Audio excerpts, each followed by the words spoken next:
Very special event between Boer, Miami, and the South Dade Toyota Braves. Hello again, everybody. I'm Jay Hayback, along with my broadcast partner today, Scotty Berman. Scotty, welcome. How you doing, Jay?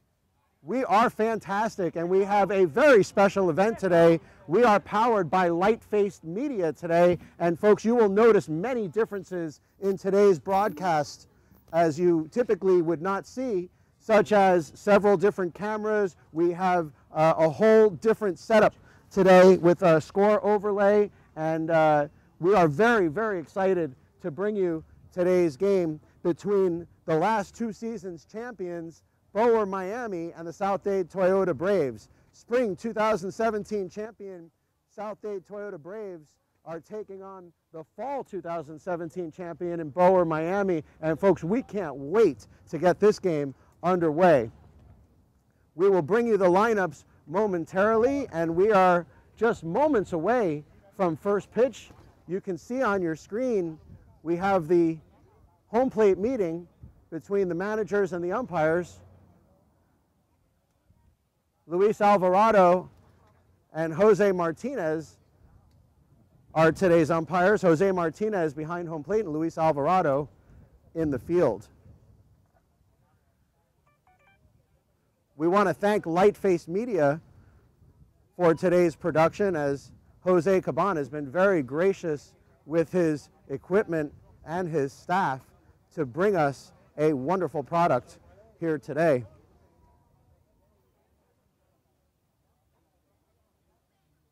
So grab your favorite beverage and your favorite chair, and we have some great baseball coming at you here on the South Florida Broadcast Network.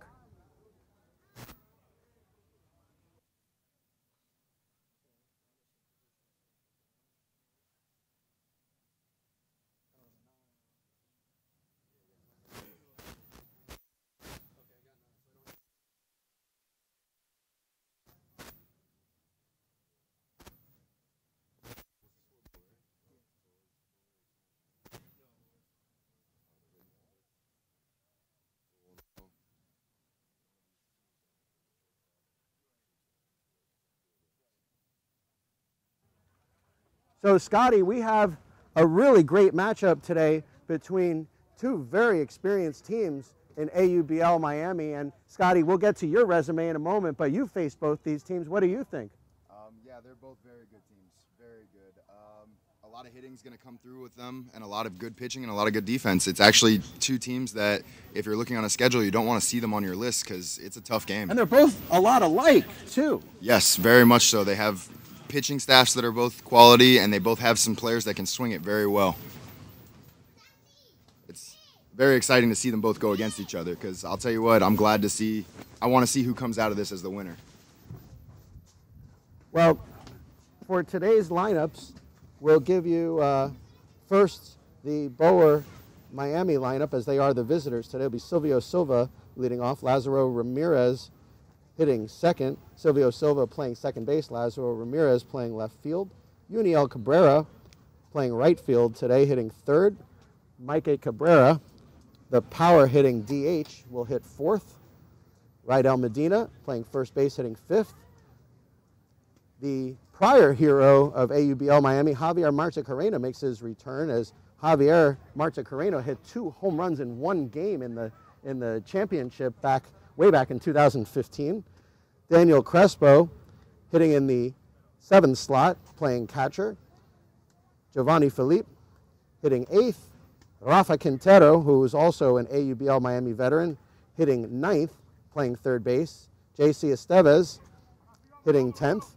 And Argenis Martinez hitting 11th. The pitcher for Boer Miami is Jorge Hernandez. Also here for Boer is Michael Taylor, who is very highly recruited by Major League Baseball, and we expect to see Rafael Santana and possibly Juan Rivera, ex-Major Leaguer Juan Rivera, may be here today as well. For the Braves,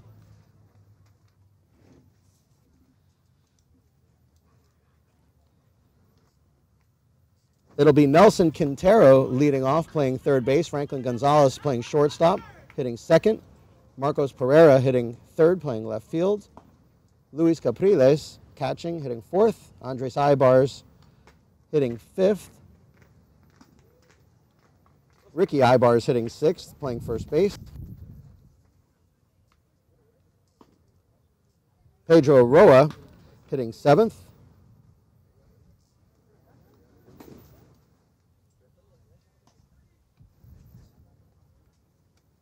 Kaider Aristega hitting eighth.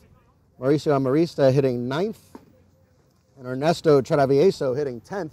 And as you can see right now, warming up is the veteran Jose Marcano, who is no stranger to AUBL Miami playoff action, as Marcano was the winning pitcher last season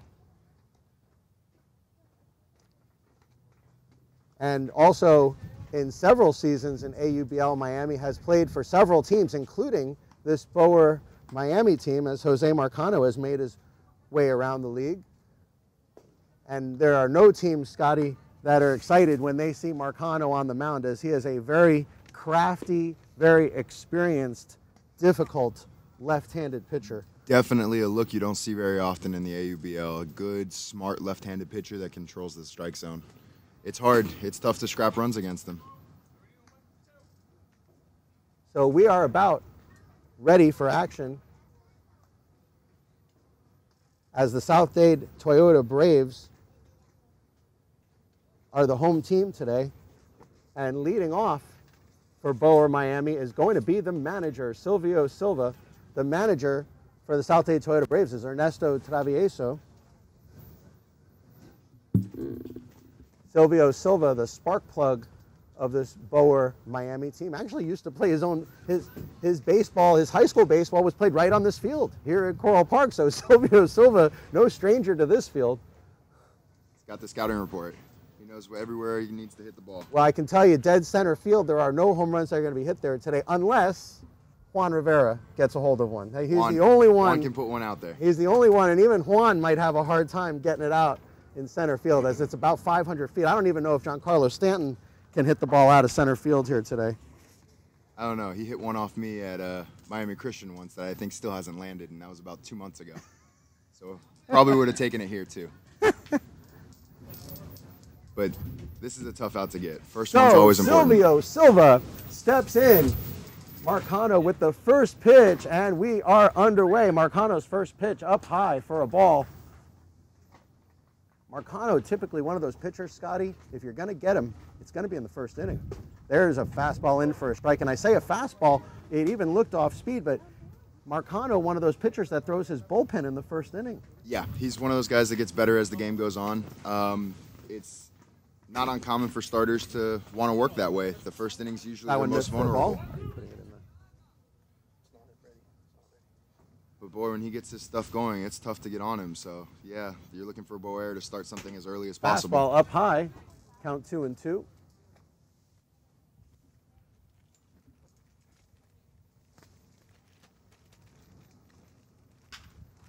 And that one hit hard and into left field for a base hit. Silvio Silva starts this game off the right way for Boer Miami with a base hit to left field. And it's a good sign for Boer to get that first runner on. But, you know, the one thing, Scotty, you got to be really careful, especially with a left-handed pitcher, is the footing over at first base. A little soft today. We did have some rain here last night. It rained all over Dade County yesterday, and the field is a little soft in some areas. So Silva's going to have to be careful if he wants to try to swipe second base here. Marcano looks in, and here's the pitch. Ooh. Big swing and a miss for a strike. So the batter now is Lazaro Ramirez. Ramirez hitting .412 this season.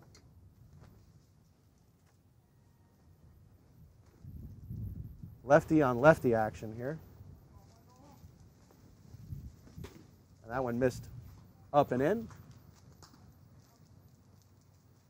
Count 1-1 to Lazaro Ramirez.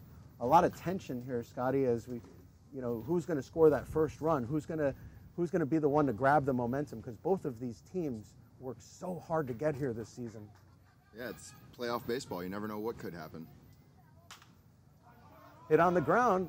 Not going to make the double, but Over to second, and he got the force out. And that is our third broadcaster today. My typical partner is Justin Bresner. Justin, welcome. Thanks. Looking forward to a good game here today. So far, so good. So this is the third batter now. This is Uniel Cabrera up at the plate. And now with one out due to that fielder's choice. Ramirez switches with Silvio Silva and now is the runner at first base. Marcano gives him a good look, and that one hit him. It did hit him. So he will get hit with the pitch. So the two of the first three batters, three of the first four batters are left-handed going against the left-handed Marcano. An odd alignment, to say the least, Scotty.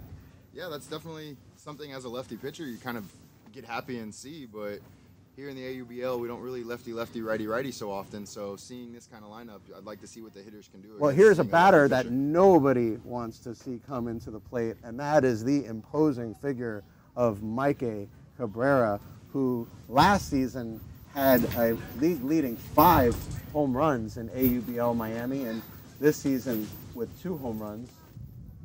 He's a big guy. He looks like he's got some power. Way outside for a ball. I wouldn't be surprised if they pitch around Mike Cabrera, even though this Boer lineup is extremely imposing, including sitting in that 6th hole, Javier Marticarena, who himself hit 2 home runs in 1 game in AUBL Miami playoff action. You're definitely going to have to be careful through the lineup today. Hit hard, but foul straight back, and you can see the swing from Mike Cabrera. Guess what, Jay? He's got another lefty in the on-deck circle there, too. This is a lefty-laden lineup. Try to say that 4 times. Gonna be tough. Rydell Medina sitting in the on-deck circle. That's a good look for you.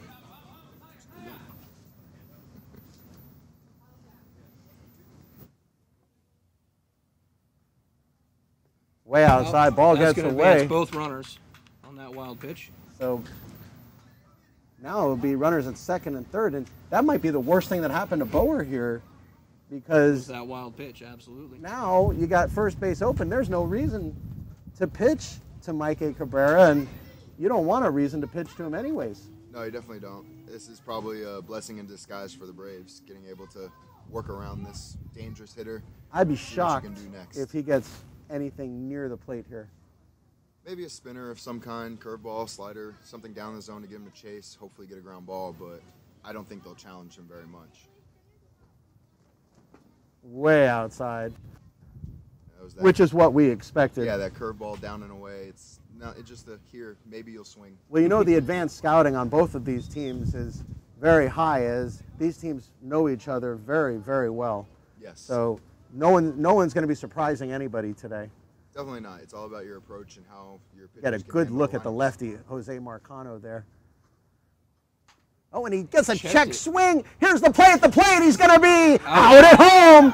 And here's the play at first. He's out. And got away. And this will score a run. And Ricky Ibars is hurt as Mike Cabrera stepped on his foot. We have an injury there. Oh, that could have been unbelievable play there. That could have been a huge break for Boer, but it turns out to be an excuse me swing and an RBI for Mike Cabrera. So Cabrera gets on the fielder's choice as Ramirez is thrown out at home. But on the overthrow to first, Boer still gets their first run across. So Uniel Cabrera scores the first run of the game. There are now 2 outs. All right, first baseman's shaking it off. He's ready to go. Well, Ricky Ibar is a very important part of this Braves squad. One of the power-hitting middle-of-the-lineup guys for the Braves. So another left-handed batter is Rydell Medina. This is now 4 lefties in a row for Boer Miami. That went in for a strike.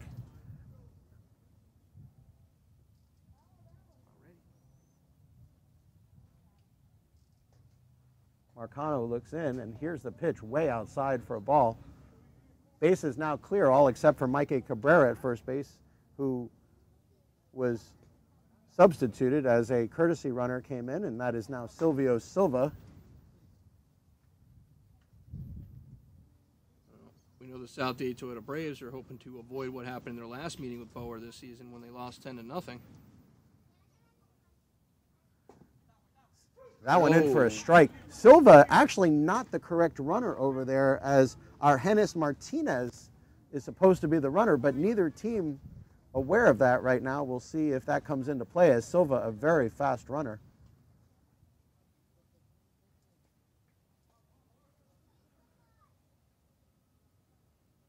Big swing and a miss. He struck him out, and that will do it.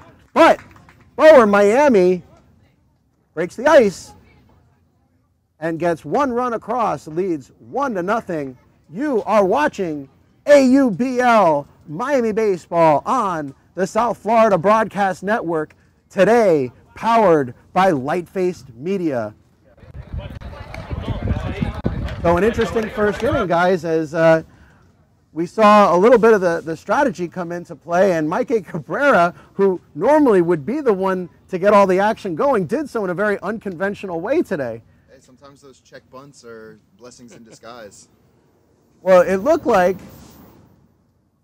it appeared that the Braves had that play under control as they threw the runner out easily at home, and still had enough time to get the slow-running Mike Cabrera at first base. The throw actually beat Cabrera by about a step and a half, but the ball hit Cabrera, and ricocheted and off, then that is what caused the first run of the game to score. So we are 1-0 here at Coral Park for today's playoff game. Boer Miami with the lead over the South Dade Toyota Braves.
So here we go, bottom of the first inning, and Jorge Hernandez takes the mound and fires a strike to start off against Nelson Labiosa, the third baseman.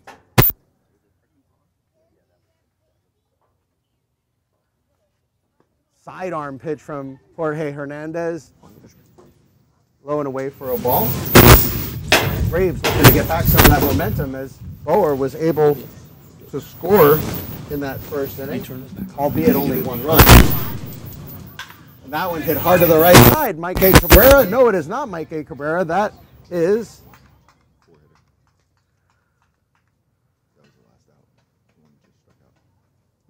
excuse me. That was Rydell Medina who made the play over there. I'm so used to Mike Cabrera being over there, and that'll go 3 unassisted in your scorebook. One out. Jay, looking back at that play that happened that cost them a run, it was actually a Boer base running blunder that caused that run, because hey, nice alliteration there, Scotty. You're learning quick. Yeah. 2-out rule at third base, ground balls, you can't score on those when you don't have bases loaded. Ooh. Fastball in for a strike. It's a nice sidearm throw this guy's got. Well, you know, sometimes you make your own luck, albeit Exactly. not the conventional way. Not the way you'd like to have a runner on second and third, maybe a double to the gap scores 2, but and that one hits it short. Up and over to first, and he got him. This is your easy play for Argenis Martinez. This is your prototypical Boer inning.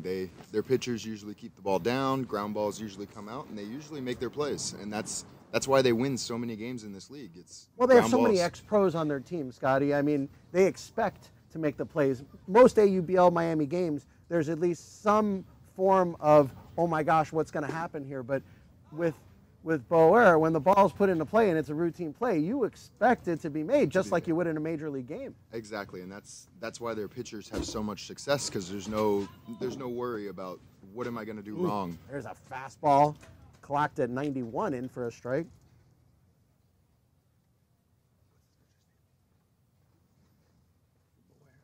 Shakes him off twice. Here's the pitch from Hernandez, up and out for a ball. Count 1-2.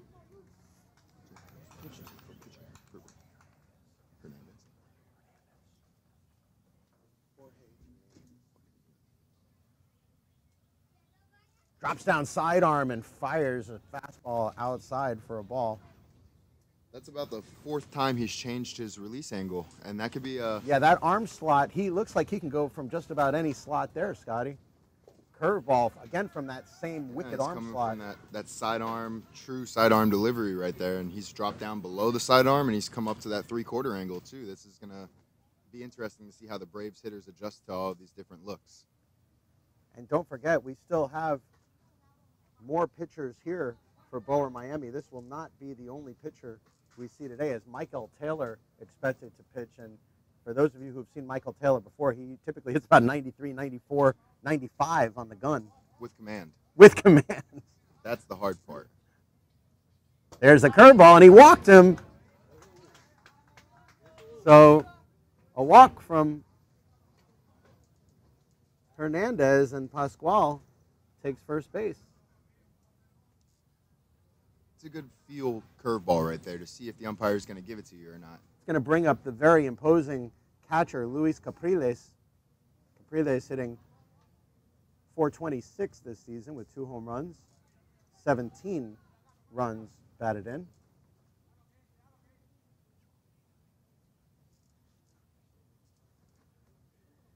Short lead off of first base, and a fastball hit off of the hands.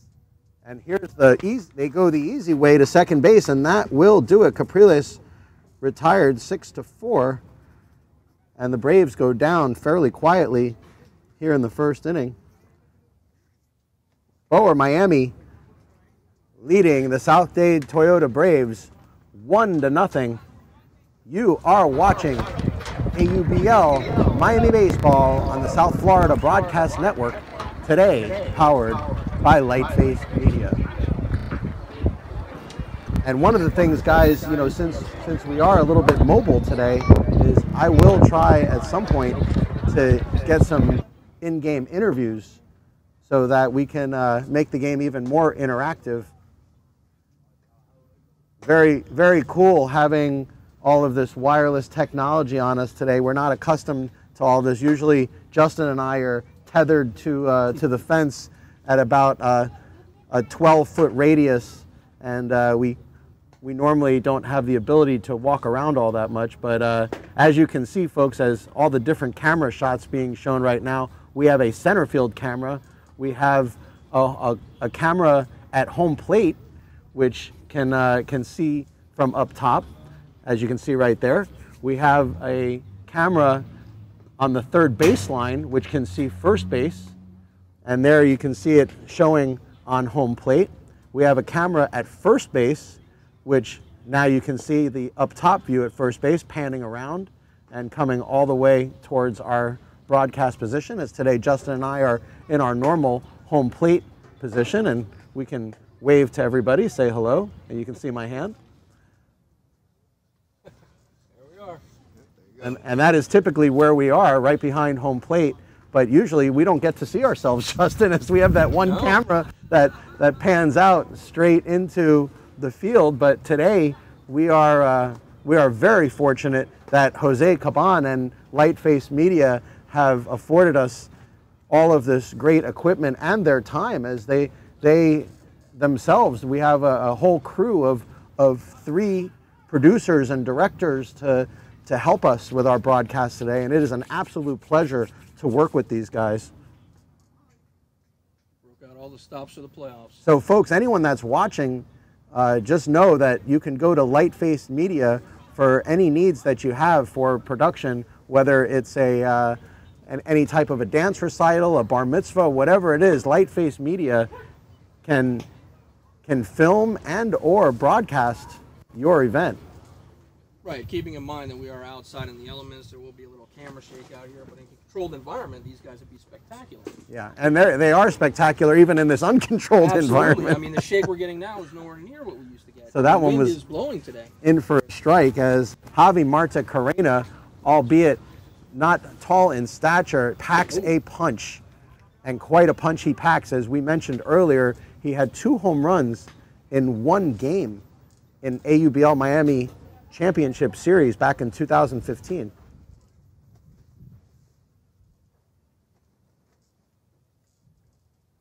Fastball left up high for a ball.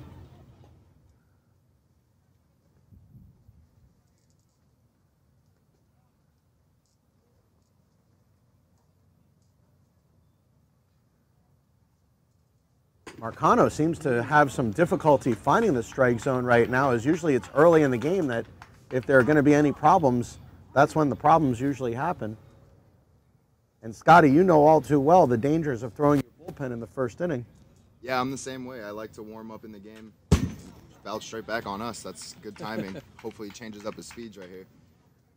Yeah, warming up in the game sometimes comes back to bite you. If you don't feel good, you don't start off the way you were planning to. It can be a rough, rocky start, but with a good defense behind you and some offense, you can kind of breathe a sigh of relief and just go do your job and try to get. Well, we know nothing's going to shake Marcano, and we know no matter how many runs scores, that one sliced down the right field line and just foul. We know that there aren't any situations Marcano is going to have any tension or nerves. We know that he's a very calm, collected pitcher, and he will continue to fire strikes as he did right there, and he struck out Marta Carrena. That was a wicked pitch. Definitely some kind of two-seam, maybe a cutter. It's got a little downward action on it. It's a great pitch. He ran it inside on him on a righty. That's a great pitch from the left side to get an out. Here's Daniel Crespo, the catcher. Crespo hitting .341.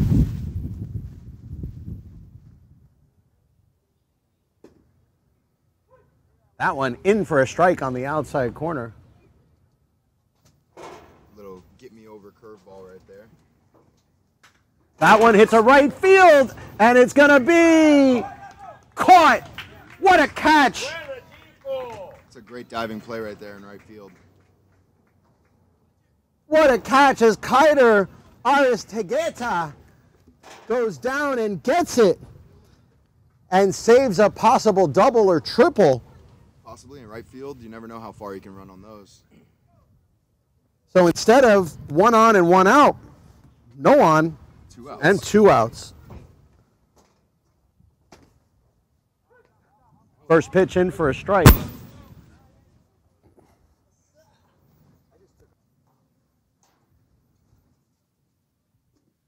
he skips one for a ball.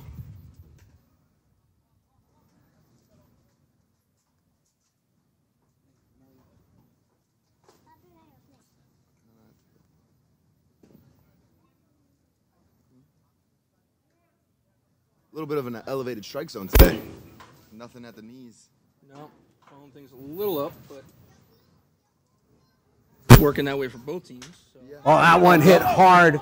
Right again. We'll see another Going to right field, and he makes the catch. So yeah, didn't have to lay out. 2 of the 3 outs And that's 3 outs made for the to team. the right fielder this inning, and that will do it. A 1-2-3 inning. And Boer goes down in order. We go to the bottom of the second inning. Boer Miami leading the South Dade Toyota Braves 1-0. You are watching AUBL Miami Baseball on the South Florida Broadcast Network, today powered by Lightface Media.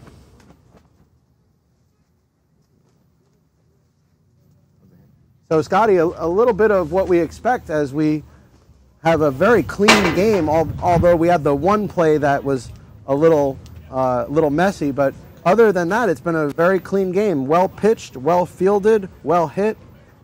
Yeah, we're moving right along, and errors are a big part of baseball, and when you have a little hiccup, even just small ones in the first inning, one run comes across. And in a game like this where both teams are very good offensively and defensively, that one run might be the difference. We also have Mike Santana in the booth, which is one of your coaches. Yeah, he's my manager, one of my skips. On Miami SNS. Mike, welcome to the booth. What's going on, Jay? Always nice to have you back in the booth, Mike, as Mike is one of our regulars here on the South Florida Broadcast Network. And today being a playoff Sunday, obviously a lot on the line here today, and you guys have a big game yourself tonight. Yeah, we're playing against you tonight.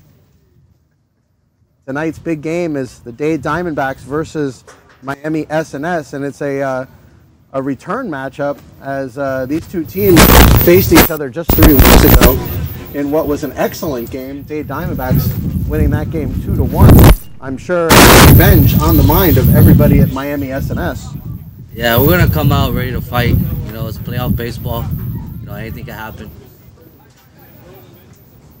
Well, Miami SNS always brings a tremendous pitching staff and a really strong hitting lineup. And we get back to the game here as Andres Ibars, one of the premier power hitters in the league, now comes to hit. Ibars hitting .427 on the season with 2 home runs and 16 RBIs.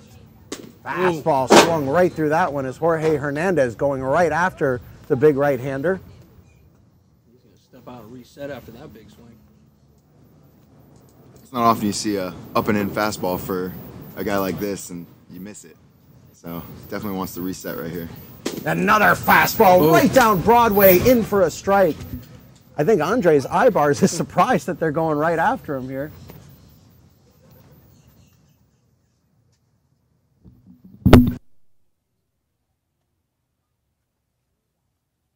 Hernandez throws another fastball on the outside corner, and he got him looking.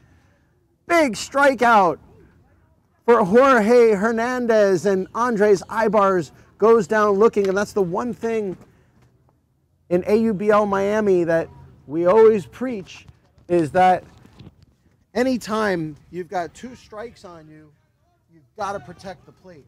Yeah, you have to attack. You have to do your best to try to get a piece of it, spoil it, do something just to see another pitch. And here comes his brother, Ricky Ibars, who had his foot stepped on by Mike Cabrera in the first inning. We're glad Ricky's okay.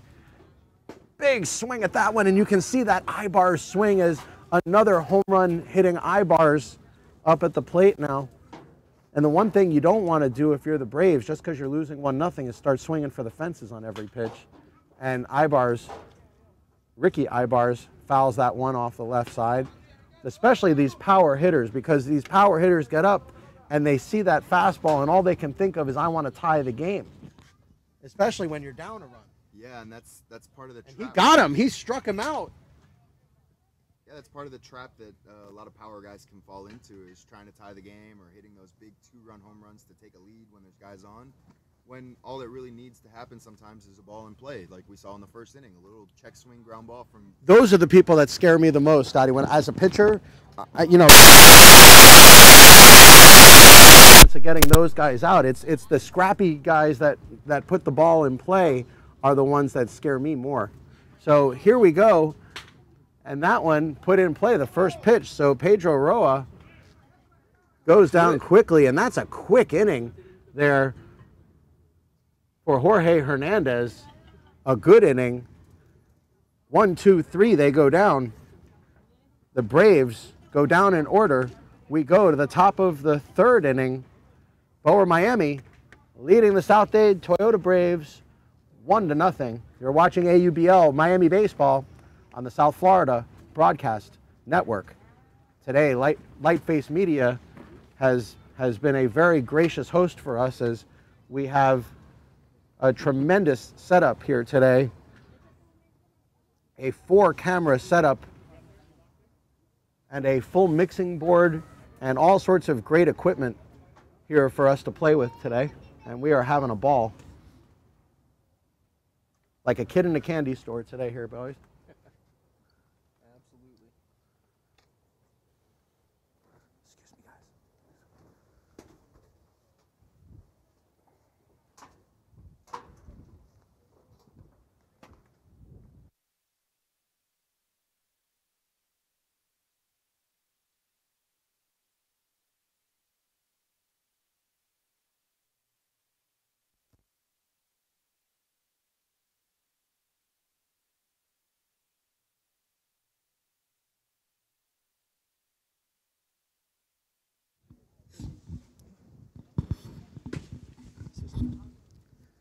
So No. I just want to make sure it was. I want to make sure it was on the same one. we go to the bottom, excuse me, the top of the third inning.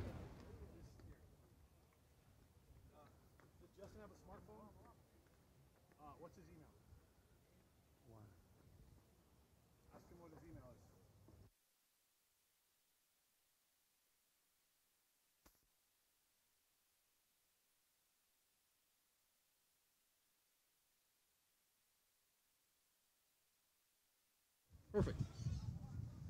All right, and we're back. And ooh, good shot into left center field. That one That's hit a gonna hit long someone on the way, horse. going back, Yep. and To the it wall. is That's all the way off back the wall. That's a triple. Coming around second, triple. on his way to third, and he Yes, will it be is. in It's a easily to stand-up third. triple to start the inning. What a shot! That was Rafael Quintero. Yeah, with that Rafa massive Quintero. shot. Rafa Quintero, who did play for the Dade Diamondbacks back in their championship season in 2015. We now have JC Esteves stepping up to the plate. A monster blast from Rafa Quintero. That ball might have been out at some parks. Yeah, the extension here at Coral Park with that netting to save those houses out there definitely got its money worth right there because a car would have been hit right there on that one. Absolutely. That was quite a poke. Left center field, probably 395, 400 feet at least. One thing people don't know about Rafa Quintero, that one up high for a ball, is Quintero also is a tremendous closer. Can throw over 90 miles an hour and has tremendous control. Boer now Nice looking to changeup. double their lead here with no outs and a man on third. So Esteves now the batter. Argenis Martinez on deck, the shortstop. Playoff baseball, you see the infield tight in the third inning. It's rare to see this. Popped That's a pop up. up. That's going to be a play. Is it going to get down? No. No, it is not. And it's And it's not gonna keep far the enough runner. to Oh advance the boy, runner. that is a huge play right there. Marlon Pasquale ranged, what would you say, Scotty, about 50 yards? Yeah, just about. It was good ground to cover, and he was able to catch it with enough balance to still keep the runner at third base to prevent a run from Saved the scoring. run. Yes, sir. Because with the infield in, you could see Franklin Gonzalez had no chance Yeah, of he getting didn't to that one. even. He didn't even offer. He turned around and put the trust in his outfield to make a play. So this is Argenis Martinez, I believe, at the plate right now. Yeah, Argenis Martinez, Argenis Martinez. the shortstop, and Franklin Gonzalez hustling into the infield grass at shortstop to get that infield in look that we were looking for.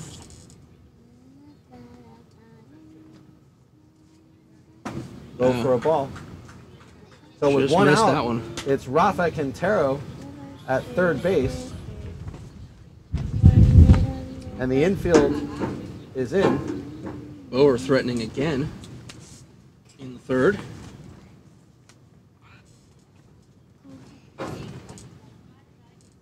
That one popped up, out of play.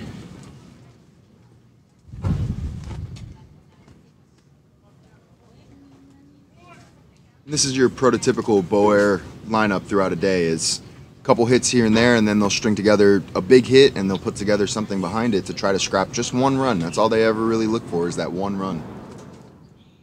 That one poked into right field. It'll slice foul down the right side.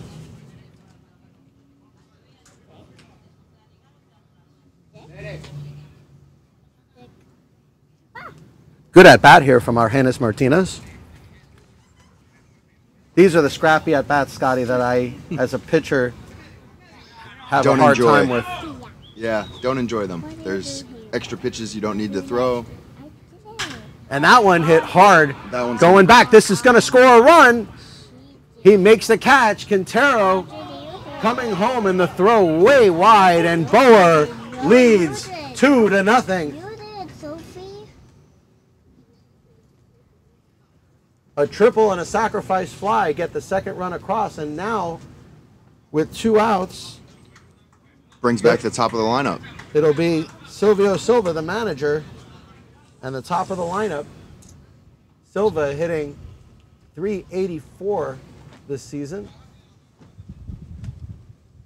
Silva, one of those scrappy hitters, had a single in the first inning, was erased on the fielder's choice. Fastball left up high and outside for a ball. The wind starting to pick up here at Coral Park. That one popped up, coming back right towards the dugout. Ricky Ibars calls for it and makes the catch, and that will do it. Nice catch there from Ricky Ibars. That was a no man's land pop-up. But Boer Miami puts up another run and leads the South Dade Toyota Braves 2-0. We go to the bottom of the third inning. You are watching AUBL Miami Baseball on the South Florida Broadcast Network, today powered by Lightface Media.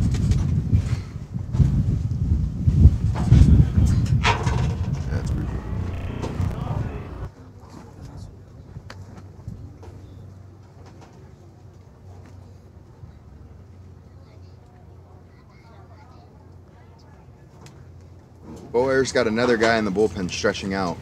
They really are treating this like a true playoff game. They're going to switch pitchers at the first sign of any sort of struggle. Going to go about it with the Dodgers philosophy. Yeah, bullpen by committee, pitch by committee. Yeah. You know, go get me outs. Scotty, even though it might look that way to the naked eye, I think Boer has a plan to use whichever pitchers come, and they have an order in mind. And I don't know, even if we see pitching changes, that there any type of strategy invested into those pitching changes. I think we have pitcher A that's going to throw 4 innings. We have pitcher B that's going to throw 2. Pitcher C, D will throw 1. I think they may already in their mind have an idea of which innings and how many innings each of their pitchers are going to throw. In an ideal world where everything goes according to plan, that can always be a great way to start your game. But if the Braves manage to string together a couple hits, I could imagine that idea kind of going to the wayside. Right. You gotta be fluid with what's going on in the game when you make your changes to your lineup. Ari Stegeda, the right fielder who made that sparkling play back in the second inning, now the batter. Ooh, big curveball swung through and missed. And I'll tell you, Scotty, as a pitcher, one of the things that impresses me about Hernandez is his ability to hide the baseball, and you can't pick up his pitches. He's not tipping them. Another slider just missed. He definitely, with that changing arm slot so often, you have one thing to look at already, and now he's bringing that ball straight back, straight behind his head, and giving you no opportunity to see what's coming. It is tough, and you've seen him fool a couple guys. Fastball in for strike 3. He struck him out. A beautiful fastball tailing just gently on the outside corner, moved about 4 inches just over the black. Gotta love that arm side run. Started it off the plate, got it to tail back just enough to get that umpire to give him the strike call. So here's Mauricio Amarista playing center field today. That was probably the third variation of a fastball that he's thrown today, too, because he has a 2-seam working, he's got his 4-seam working, and he also has a little, it looks like a cutter to me, coming out of that underneath delivery. Exploding slider goes low and away for a ball. So he definitely has a full arsenal working today. A lot of movement on those breaking pitches. Fastball right down Broadway for a strike. That 2-seam again. Right at the knees. Nice breaking down sinker action. Just willing it to come back into the zone where you want it, keeping the hitters off balance. On a string. Another one, and it got by him before he could get the bat off of his shoulder. 2-seam, 4-seam. That's all it is. Change speeds, change spins, you'll get your outs.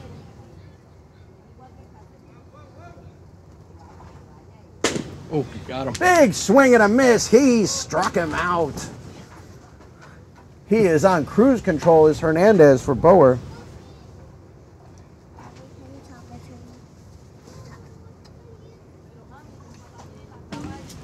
Here's Ernesto Travieso coming up to the plate with 2 outs now. A lot of speed, always able to find a way on. Tough at bat, which I feel like we've said for every batter that's come up today. But this is playoff baseball, and these two teams are here because they deserve it. And tough outs are hard to find sometimes. Yeah, the Braves would like nothing better than for Travieso to get on base and provide Another a base one in runner. for a strike, and Travieso, another one of those scrappy hitters that you don't want to see come up. Or at least just prolong the inning. Give your pitcher just a couple seconds more to breathe. Fastball. Oh. Another great pitch on the outside part of the plate as Hernandez locating that fastball with that wicked movement. That was the 2-seam from underneath. He gets that downward action on it. It's a great pitch. Not hittable today. Missed with that one. That was the 4-seam, wasn't it, Scotty? It looked like he came over the top with a 4-seam right there. He's last at bat he went The 2-seam velocity down. looked like it raised about 5-7 miles an hour. Yeah, on he's that got a lot of pitch speed changes going on right now. one. Swing and a miss. He struck out the side. Jorge Hernandez with all of his pitches working. Might have been a changeup right there too. It's Impressive. It's hard to tell what he's throwing right now because the fastball is coming out at so many different speeds. Can't tell if that's a changeup or not. Well, other than a walk in the first inning, he has been absolutely perfect as he is in the second inning, 3 up, 3 down with 2 strikeouts. And now in the third inning, 3 up, 3 down with 3 strikeouts. So 5 strikeouts here in the first 3 innings. He didn't have any strikeouts in the first inning, but 2 strikeouts in the second, 3 strikeouts in the third, and no end in sight. But, you know, as we said before, Boer comes with a pitching staff, and all the pitchers have to throw. So no matter how well Hernandez is pitching, Your next guy up might not be the same. I don't know, Scotty. Yeah, and that's He may come out. and that's part of the struggle. I know that other teams have it set up differently. I know that for me in the Storm, we usually only come with 2 to 3 pitchers. And sometimes that's a blessing because our pitchers are doing their job. And other times that kind of hurts because if you're not doing your job, you only have 2 or 3 arms. But Boer has 6, 7 Well, it definitely arms puts ready more to go. pressure on each of the pitchers. On some days. Other days it takes the pressure off because there's no real need to perform as much because I can go out and throw my 5 innings and know that my 5 innings of work will be quality and I'll be okay. But these guys have to prove their 2 innings or 3 innings of work every day, and sometimes as a pitcher that weighs on your mentality.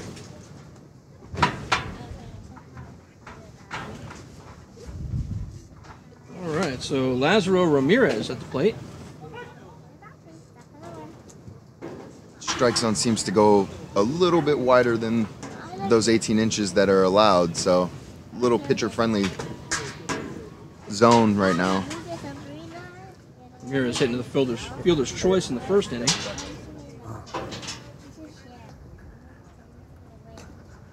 Was responsible for that first run that came in, or was he not? The Braves are having a No, hard time. Miguel Cabrera came around. Cabrera was the one that. The Braves are having a hard time getting into this game as Jorge Hernandez has not allowed them to even get on base, and that is a strikeout to start the inning here as Lazaro Ramirez goes down on strikes to start the top of the 4th inning. Boer leading 2-0 over the South Dade Toyota Braves. And now it's Yuniel Cabrera, the right fielder. He was hit by a pitch, and he was the one who scored in that first inning on that odd play where Mikey Cabrera and his excuse me swinging bunt. Marcano starting to warm up a little bit.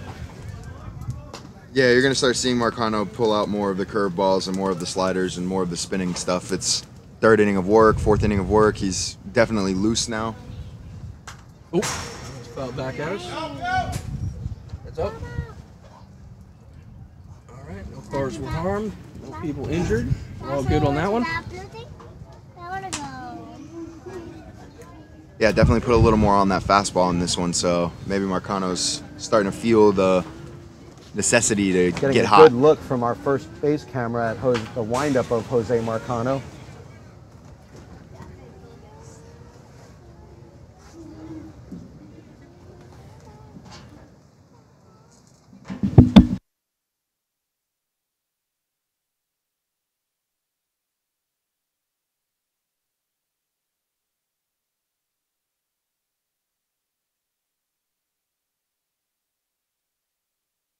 Keeps going blank.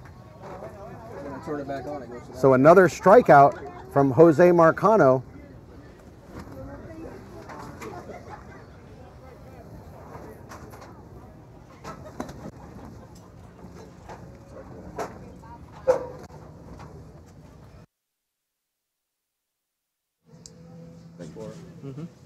Marcano's definitely starting to loosen up a little bit more. You're starting to see more control, more attack. Well, you know, it's almost a tale of opposites because Marcano is going to get stronger as the game goes along, and Boer, just as a pitcher gets into his rhythm, pulls him out. Yeah, and that's what goes back to what we were talking about previously. Is sometimes these pitchers want those extra 2 innings because they're cruising, but they just can't afford to give it to them because they have too many pitchers on the staff. Cabrera fouls that one off the third base side. Cabrera had that odd play in the first inning where he had the swinging bunt. One player was out at home, was Lazaro Ramirez, and then Yuniel Cabrera came actually all the way around from second to score on the throw to first, where Cabrera was hit by the throw and stepped on Ricky Ibarz's foot. Fouls that one straight back, does Cabrera.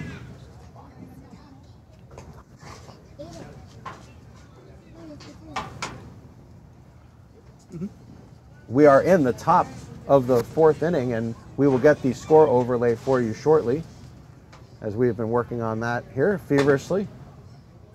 And there's the score. So now you can see it on your screen, folks, as Boer Miami leading the South Dade Toyota Braves 2-0.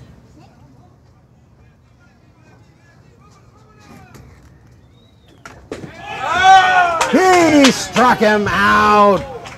Marcano struck out the side, and both these pitchers, Scotty, are on fire. Yeah, they're both feeling it right now, definitely. And it's going to be a one-punch, two-punch kind of thing right now. Whichever pitcher hiccups first is going to cost them a couple runs, I think.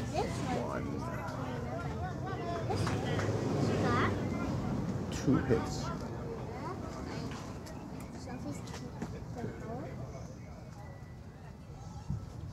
So 2 hits in the game, both of them by Boer. The Braves yet to have any hits. The only base runner they had so far was a 2-out walk by Marlon Pascual in the first inning that was stranded. And we are going to the bottom of the fourth inning with Boer Miami leading the Braves 2-0. Jorge Hernandez still on the mound. Scotty, what's the over-under on innings for Hernandez today? Right now, 9. I mean, he's cruising. Well, I wouldn't touch him. Until something spectacular changes my mindset, I would let him run. He struck out 6, well, and he struck out 5 in the here, last 6. You know, I may have to take a trip down into the Boer dugout and get an idea of that instead of our conjecture. Maybe find out exactly what's going on is later on in the game. See what the staff looks like. I may do that. So here we go, folks. Nelson Labiosa grounded to the first baseman in the first inning. Takes a fastball belt high for a strike. Was that the 4-seam variety, Scotty? Looked like the 4-seam to me. It did. It's tough to tell sometimes when he drops to that sidearm. A little bit of rising action too. Yeah, when he goes to that sidearm or even that submarine almost look, that 4-seam just kind of planes out. Ground ball to short. Argenis Martinez up and over to first, and he got him. Nice play by Argenis Martinez. Good play to keep his composure. Bobbled a little bit on the transfer. Still was able to make a hard throw across the diamond to get him out. Martinez not the regular shortstop for Boer. But you can see he had good footwork there. And that's going to bring out the big bats now for the Braves. Franklin Gonzalez, always a very, very dangerous hitter. One of the top shortstops in the league. Is Gonzalez. Both offensively and defensively. Fastball left away for a ball.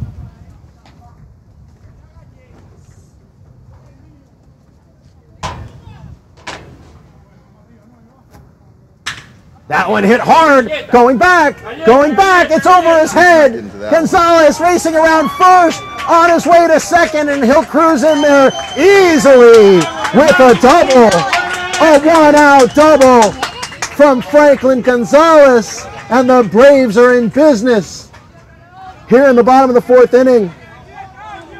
That was a little bit of cat and mouse right there, because Gonzalez, before the first pitch, calls timeout while the pitcher's in his motion. Good eye there, You can see Scotty. it was a little disturbing to the pitcher. He kind of looked around and came up and threw a non-quality pitch, which was something that we didn't expect, and then a middle fastball in the second pitch. Might have thrown him off his game. You can hear the bench from the Braves get up and into the game as soon as that ball landed. They know and now the Braves have something going here, and that one fouled straight back. So Marlon Pascual, excuse me, Marco Pereira.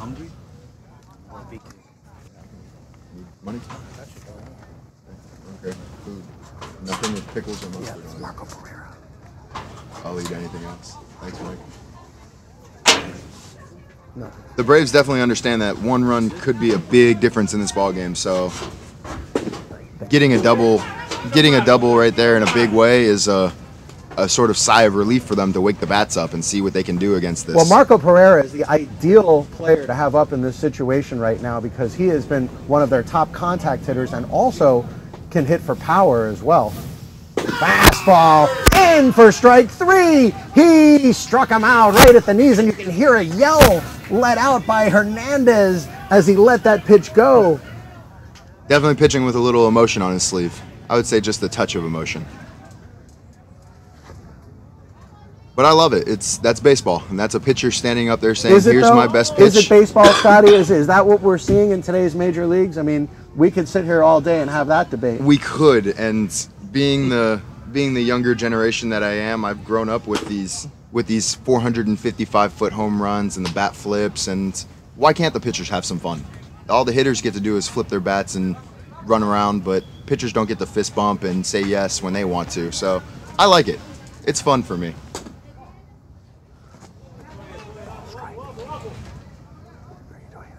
No. Because I'm trying to catch him.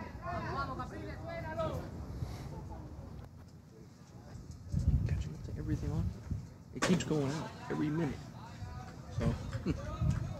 I'll tell you one thing. Hernandez from the stretch doesn't look quite as sharp as he does from the windup. He hasn't really had to pitch from the stretch, you know. Yeah, he had one he guy hasn't had any base runners. He had a walk in the first, which he with worked 2 around. outs, so he pitched to one batter. And that fastball left up high, and Capriles takes a walk. The command is a little different when you got runners on. A little more to worry about. Maybe This a is little more big stressful. trouble here, Scotty. I got to tell you, because you've got the Ibar's brothers now coming up with runners on, and that is not what you want to see. That's not a fun set of guys you want to see coming up. And it's not even a set of guys. It's the same face because they're twins, and you don't want to see them both stepping into the box. It's a righty for power and a lefty for power back to back, and with with 2 outs, these are the 2 bats that you want coming up if you're the Braves right now. Left it for a ball, and I'll tell you another thing. Andres will not go out of the strike zone on this at bat. He'll be more than happy to take the walk and let his brother clear the bases. Lifting. Yes, they understand, and it's hard to get them out twice in a row. You can get them to swing and miss on the first at bat, but they're both great hitters and they both make great adjustments. And they're not going to swing outside the zone. No, they don't chase very often. Big swing at that one, and that was a strike. That fastball inside. Probably a 4-seamer it looked like from here. Just a challenge fastball. Said, you know what, I'm throwing my best baseball right now. Let me see if you can hit it.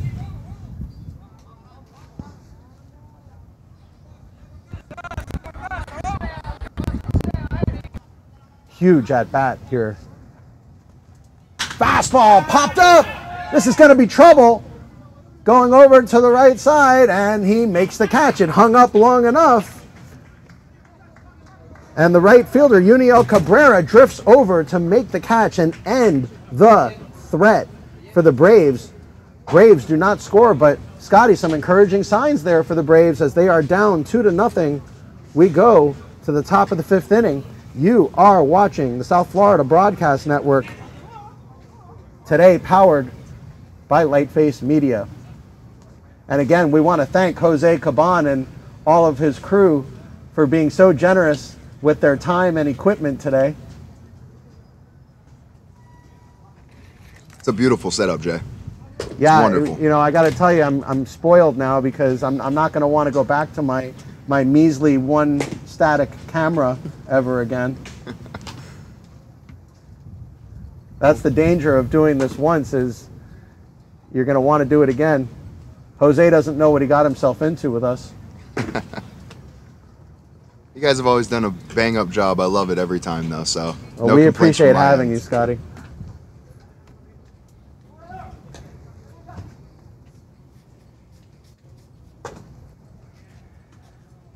So this game is cruising right along as we have only played 58 minutes so far. And we're already in the top of the 5th inning. This is a 1962 special.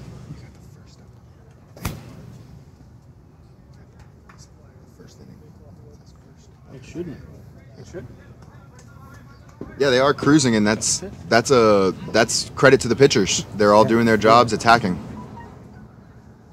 So we are in the top of the 5th inning, and Jose Marcano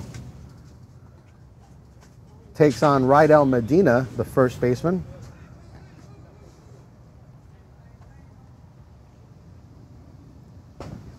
That one in for a strike. Medina, the tall, lanky, long, left-handed hitter. Not very pleased with that call. That one hit hard but foul. Jose, count.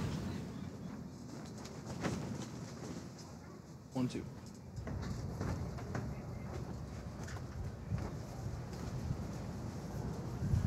Big swing and a miss. He struck him out. That is the 4th strikeout in a row for Jose Marcano.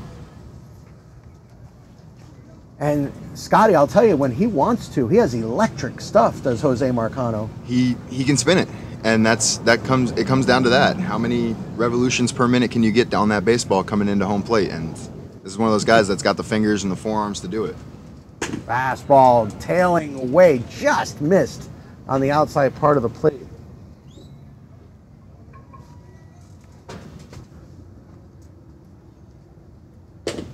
Did he go? Yes, he did, says Jose Martinez. Excuse me, Albert Martinez. It was the same spot twice on that pitch, too. Just got him to chase it the second time.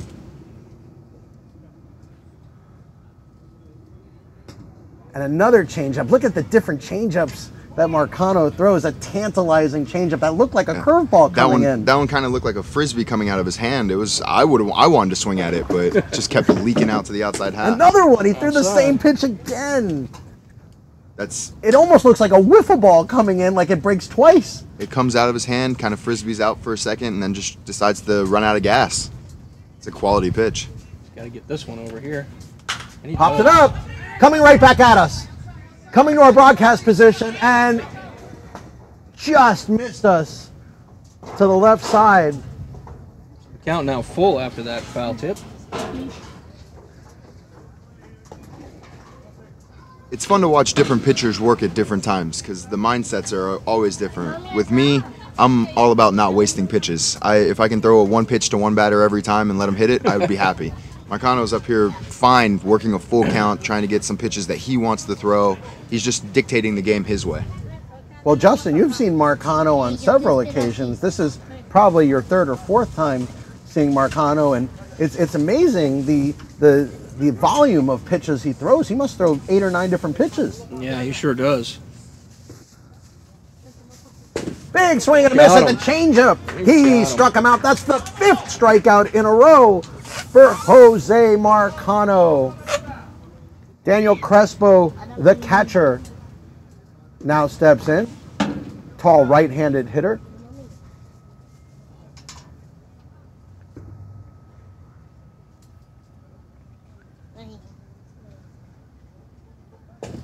Another off-speed offering, and I don't even know what to call that one, Scotty. Is that a 12-6? Was that a straight-down curveball? It might have been just a get-me-over curveball, one of those let me flick it and see what happens kind of things. Big swing at that one, swung late on it. After seeing the fastball up in the zone, that's definitely what it was. It was just a change in looks. Well, I'll tell you, normally, guys, we're accustomed in these playoff games to having a lot of runs score and a lot of action on the bases. This game has been equally exciting with the pitcher's duel that we are seeing here today, and he just missed with that pitch. Sometimes Marcano 18 can't inches isn't believe it. enough.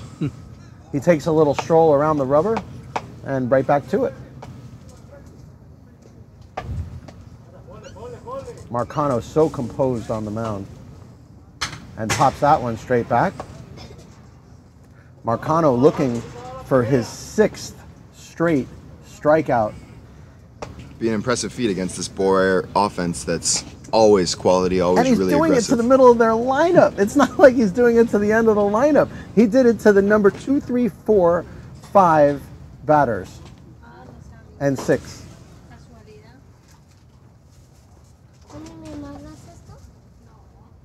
Big swing and a miss. He struck out the side again. Jose Marcano is on fire. 6 straight strikeouts for Jose Marcano, and the Braves still trail 2-0. Even with the heroics of Jose Marcano, the Braves have still been unable to get on the board. So we go to the top of the 6th, the bottom of the 5th inning. Braves still trailing Boer 2-0. You are watching AUBL Miami Baseball on the South Florida Broadcast Network, powered today by Light-Faced Media. And you can see their great graphics on the board. And now you see the overhead camera as Jorge Hernandez warming up.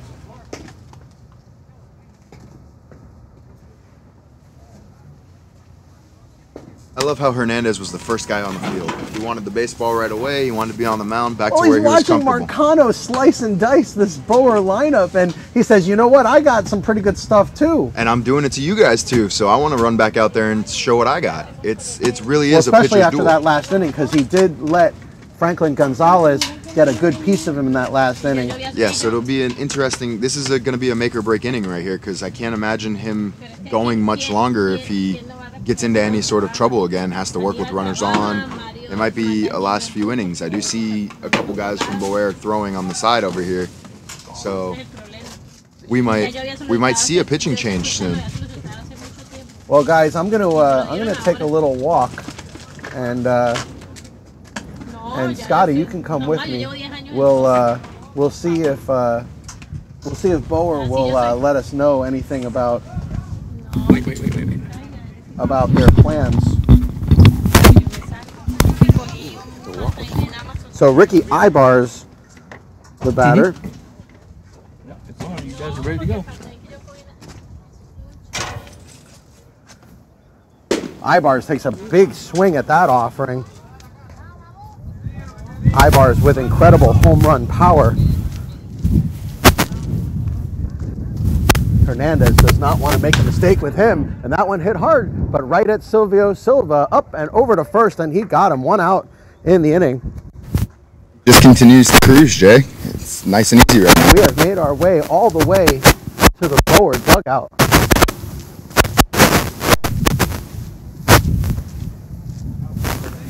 And we are inside the Boer dugout right now. We are live, folks. And we wanted to talk to Silvio Silva Sr., who we have with us right now. And Silvio, we just wanted to ask a couple questions for you real quick. Do you have any plans to take out your starting pitcher, Jorge Hernandez, or is he going to continue pitching?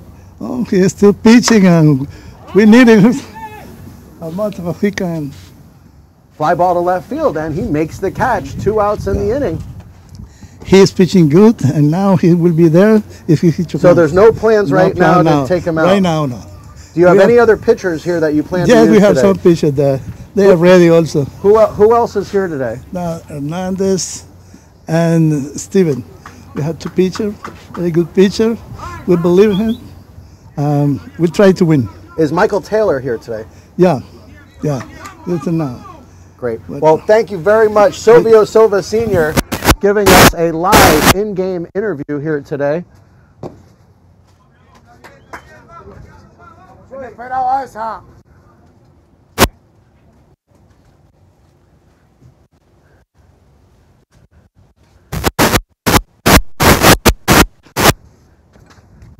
And that one hit foul.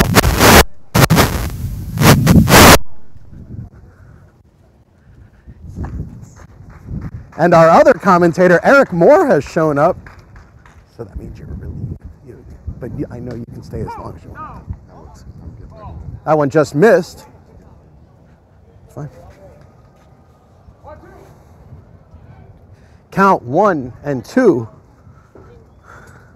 2 outs here. Aristigueta, the batter. That one hit up the middle, and that's going to be a base hit. Aristigueta gets a good piece of that one and gets a 2-out single.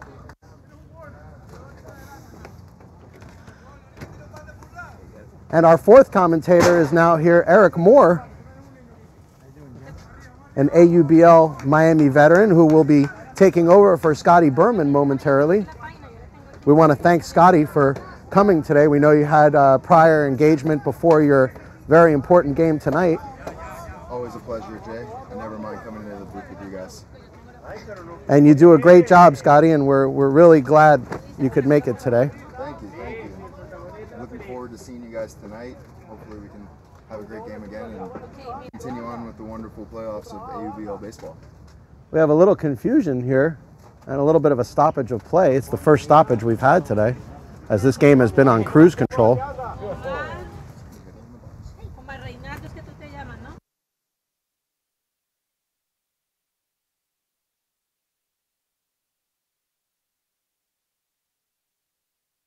So a warning was issued to number 24 and number 0 for the South Dade Toyota Braves. So 24 obviously is the hitter, Aristigueta. A warning for chatter. Which in a playoff baseball game can you expect it to come? No. Fouled straight back. That one almost took out the bench there. Crowd getting a little bit more boisterous now as this game is getting even more intense. Boer leading 2-0. The Braves trying to get some offense going desperately. And they're, just as you said before, no. Not on the bleachers. It looks like it's nothing, but it's a chess game every once in a while, Jay. Good Throw to first base in time. Back in time is Aristigueta. In my head, that's another chess game of itself. A little pick off there after a timeout, keeping the hitter off of his timing. ¿Cómo es tu número? ¿Cómo es tu número? Hernandez sets, and he hit him! Oh boy! And we can only hope it's not going to hurt too bad for Amarista. Amarista gets to first the easy way, Scotty, or the hard way? The hard way. With how Hernandez is throwing right now, I'd say it's the hard way. That one's not going to feel good tomorrow, but in a playoff game, I'll take any way I can. The adrenaline, I think, will take over right now, but right now, a really good hitter for the Braves coming to bat, even though it's one of their, it is their last hitter in the lineup, but a very good hitter for the Braves in Ernesto Travieso. The manager is a scrappy hitter, just like Silvio Silva for Boer, and this could be a perfect hitter for the Braves in this situation with runners on. and he calls time. So a cat and mouse game, and now some talking from Travieso, talking going back and forth, and both dugouts. Silvio Silva Sr. now coming out.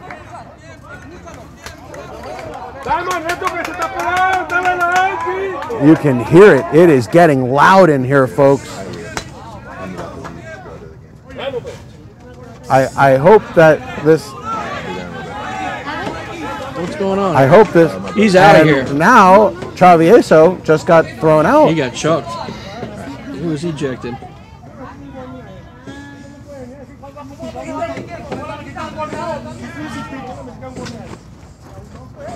So the manager, Travieso, has been ejected. I'm not sure where this confusion's coming from, Jay. I'm not either. Well, when he called time, there were some words exchanged, and I think the umpire, you know, said, "Hey, let's get the game going," and that may have led to more discussion. And now you can see the assistant coach for the Braves getting his money's worth from both of these umpires. It's going to have to be smart, though. It can't afford to have. So they're both going to your have to managers get ejected. another batter. The Braves are going to have to get a substitute. Travieso did not get his at bat. Boy, that's unfortunate. You know, the Braves trying so hard to get back into this game, You and got to keep your composure, though, Jay. I mean, it's playoffs. The tension is up, but you got to keep your composure. You don't want to hurt your team. so we'll see who the substitute for the Braves will end up being here. Quite a tense situation, folks. And number 17 for the Braves, and we'll let you know who that is momentarily.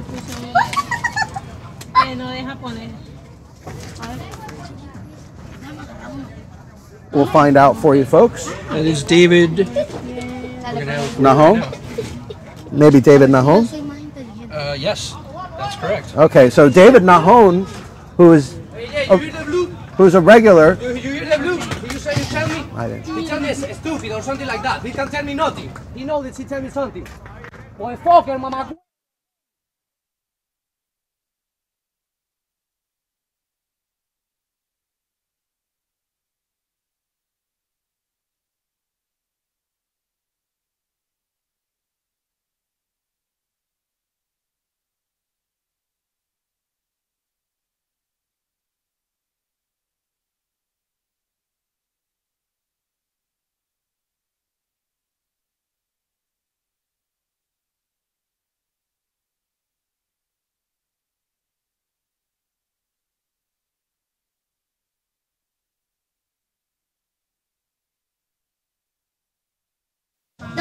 So we are back, folks, as Ernesto Travieso was ejected from this game.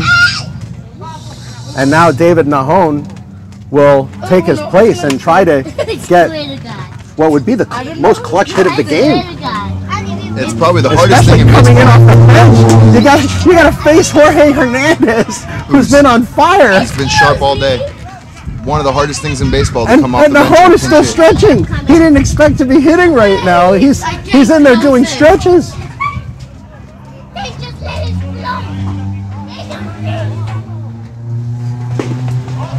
And that changeup in for a strike. Nice looking changeup.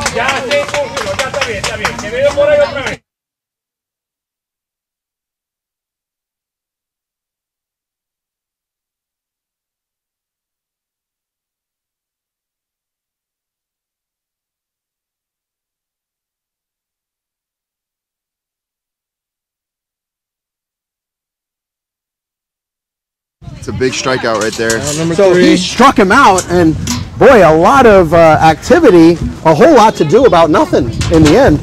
Yeah, a lot of talk, a lot of action on the base paths, and all that really happened was the Braves lost their manager and their 9-hole hitter. Yeah, that is a big loss for them. He's also a very good fielder, too. Travieso is a very good second baseman, so we'll see who the Braves replace him with.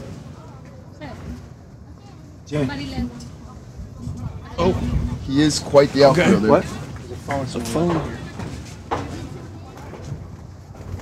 Might be Mike's. Yeah, it's probably Mike.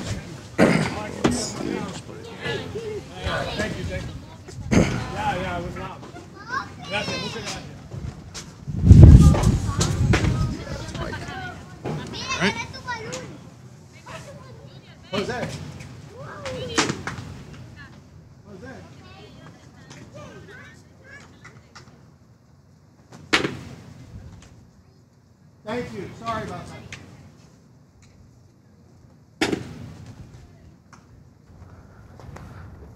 Well, if anything, it was a lot of action in that inning. Yeah, it was a interesting inning. So here we sit, guys. We are now Heading into the sixth. going into the top of the 6th inning with Boer Miami continuing to lead 2-0 over the South Dade Toyota Braves. It has been a pitcher's duel, to say the least, today, and a lot of excitement out there. Jose Marcano, although he gave up 2 fairly early runs, has been unstoppable here in the last couple of innings as he has struck out, wait for it, 6 in a row. 6 straight strikeouts for Jose Marcano against this stout Boer Miami lineup, looking for number 7 right now in the form of Giovanni Felipe. Let's see And if we can are back to continue. action. Marcano just missed with that one. Marcano has struck out the number 2 through 6 hitters. Excuse me, 2 through 7. Fouled straight off the mask of Capriles. He has struck out Lazaro Martinez, Junio Cabrera, Mike Cabrera, Rydel Medina, Javier Marticareno, and Daniel Crespo in a row. All very formidable hitters for Boer Miami. And there's that off-speed pitch.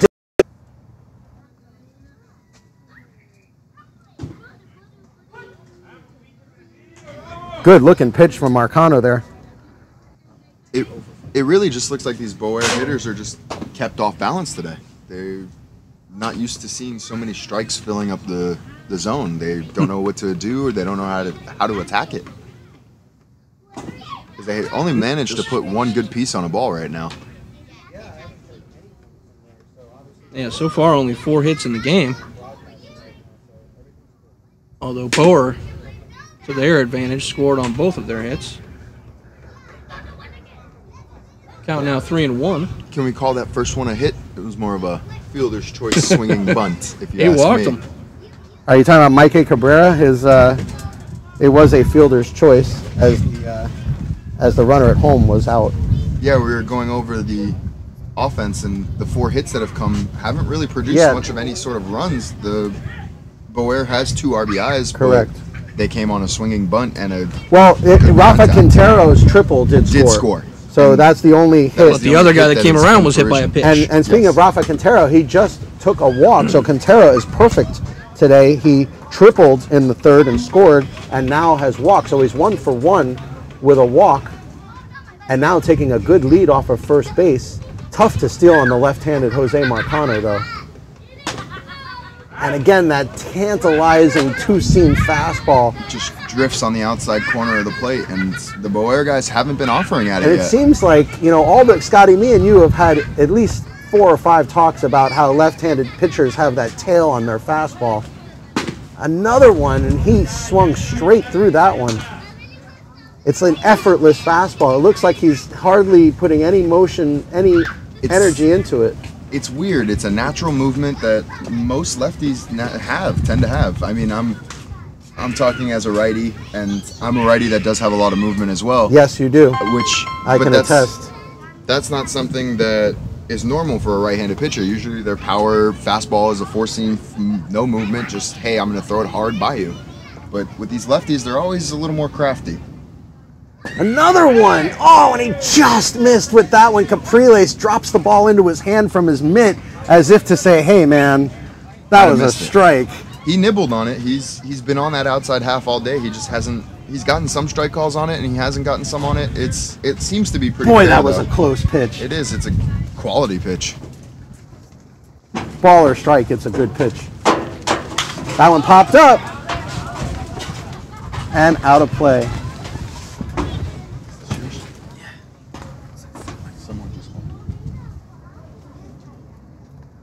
The beauty of those curveballs that are nibbling on that outside half, he has the luxury of coming back with that four-seam fastball that no one's been able to really square up yet.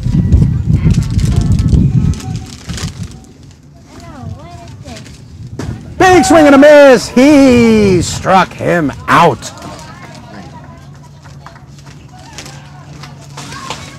These Boer hitters have not been able to get a beat on Jose Marcano.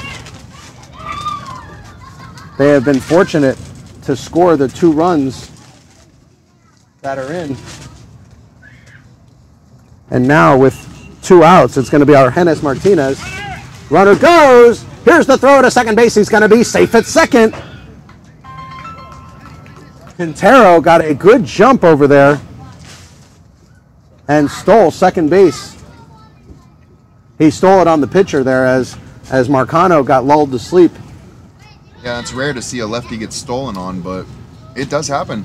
Smart base runners can do it. It was a good throw by Capriles, but Quintero was in pretty easily. He already had his 4 steps. Big swing, that ball drifting foul and out of play.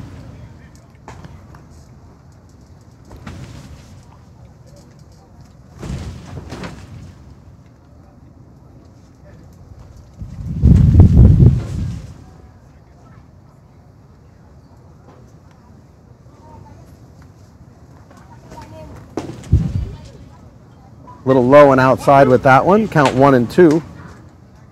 That was that same little curveball that he's been trying to snap It's on like the outside half it's every like time. a dead fish. The ball just goes straight down and away. It's tempting. That's all it really is. In for strike 3. He struck him out, and that will do it. No runs across. They are able to pitch around a 1-out walk to Rafa Quintero, and another 0 goes on the board for Boer Miami. But Boer continuing to lead. We go to the bottom of the 6th inning. Boer Miami leading the South Dade Toyota Braves 2-0. You are watching the South Florida Broadcast Network, powered today by Light-Faced Media. My manager giving me my pregame meal. I like yes, sir. I get pregame meals before every game? Damn. I'll be happy. 39 innings today.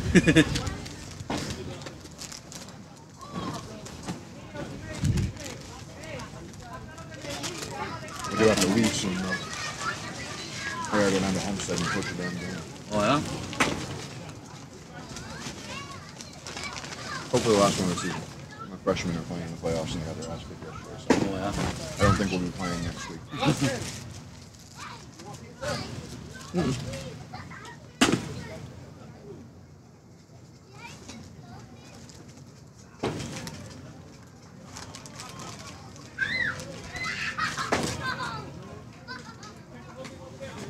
Did you go to Arbetters for your baked beans after the Red Sox won the World Series? Trying to go get your baked beans, man. Yeah, I forgot to go. I went and got mine. Totally forgot about it. I went the other times. Went and got mine. They were Bush's How was the baked line? beans from a can, but it doesn't matter. wasn't bad. It was good. I walked in, took me like 2 minutes. You went on Monday. Yep. Yeah, I can't believe I forgot that. I did too. My brother texted me and said, "Do you want to go to Arbetters?" And I went, "Oh yeah, it's Monday and they won the World Series. Let's go." Big complaints about Taco Bell not honoring their free taco with the stolen base. Yeah, A lot of stores said nope. not fair. They said they denied it?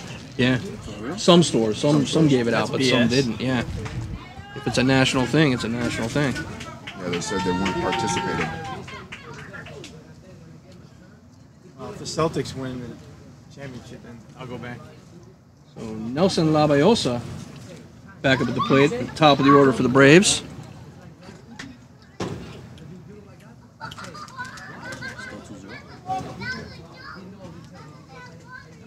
And you got a new arm on the mound for Boer. We do indeed. Let's see if we can figure out who that is for Boer. Number 17. Number 17.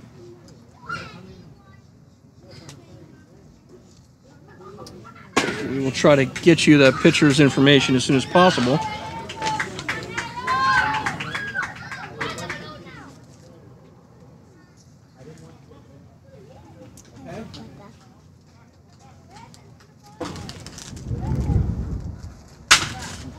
That ball's hit hard but foul down the right field line. So we have a new pitcher in for Boer.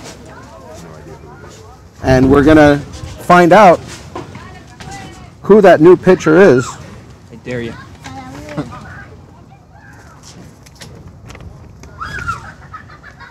See how good he is. That's not Boer.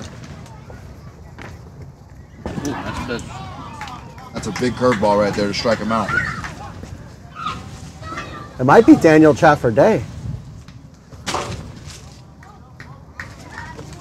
I'm going to have to find out who that is.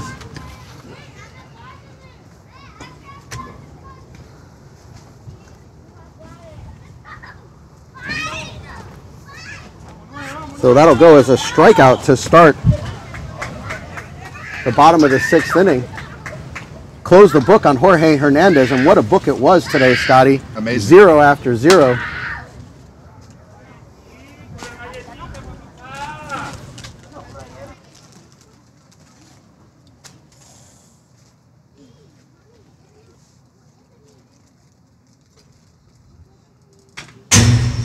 That one's fouled back at us.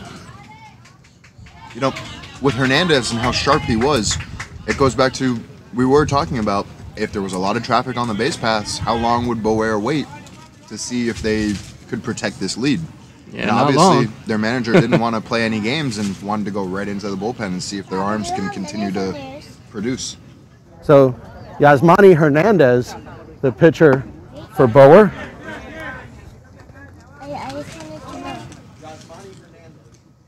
So Yasmani Hernandez is the pitcher that we've been trying to get you a name for, and Hernandez has looked good so far.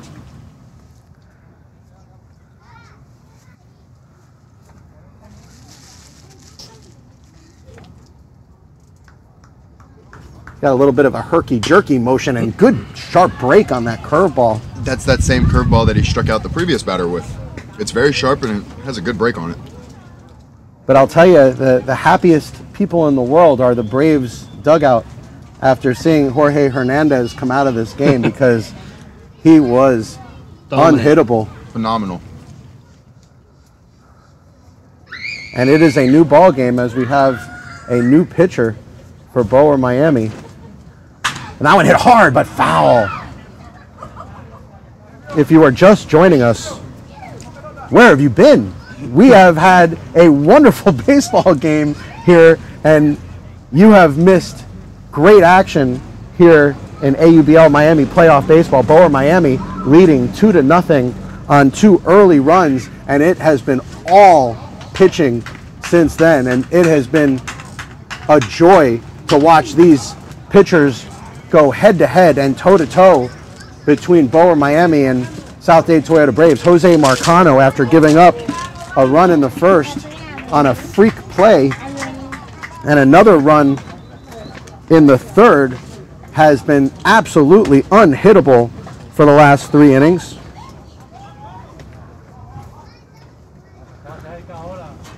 And Jorge Hernandez was lights out for Boer Miami and now has given way To to Yasmani Yasmani Hernandez. We believe no relation.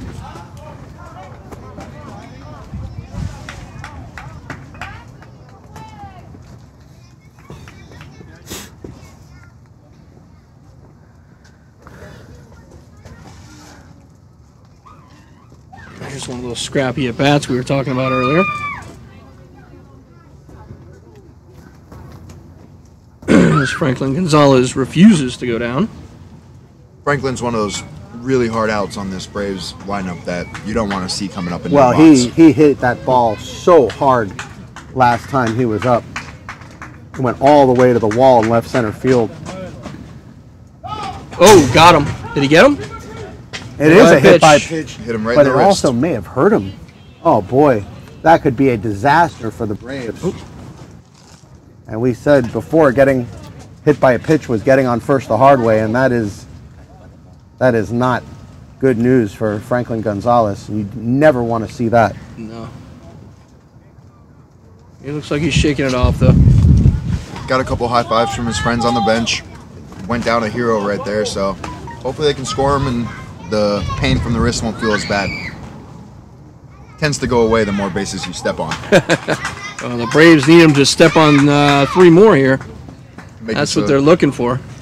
Could make it into a very tight ball game if that happens. So now Mario Pereira stepping up to the plate. Yeah, Marco Pereira, one of Pereira. the top hitters on this Braves team and in the league for that matter.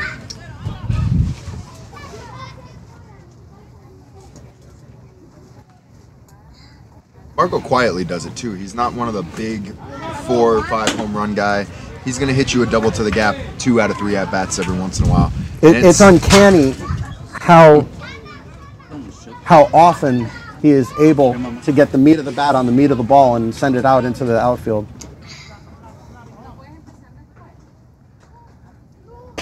Big swing at that high fastball.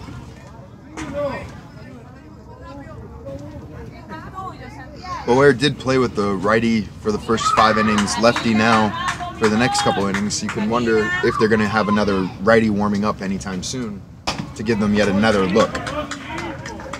Left up high, 2-1 the count now. The South Dade Braves, South Dade Toyota Braves really need to get something going here. You can hear it in the dugout. They're chirping a little more. They're into it. They feel like this inning could be their inning. And let's see what happens. Big swing and a miss. He foul tipped it into the glove.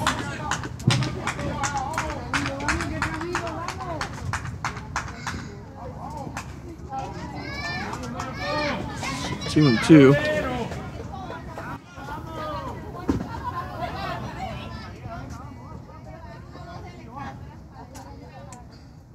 He led off that one. It was almost the same pitch. Full count now. Thanks.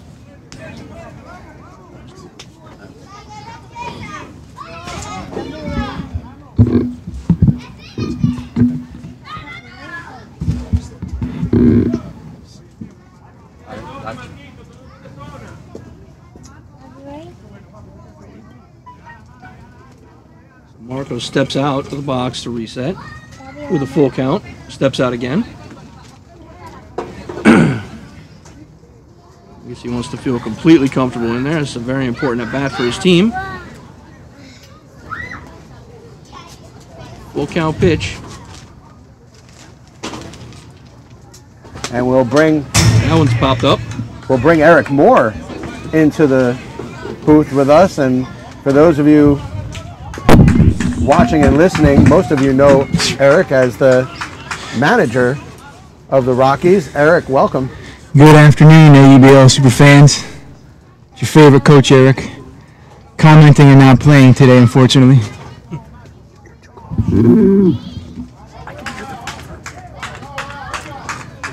Eric Moore, of course, the manager of the Magic City Rockies.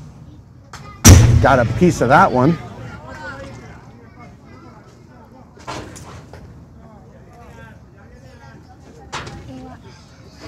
And Eric, since you've seen both of these teams many times in the past, you know, I'll ask you the question: who do you think will win the game today? I don't know. This is one of those coin flip games. Both these teams are unique in that 1 through 9 can hit the ball really well, really hard. They're all stocked with pitchers.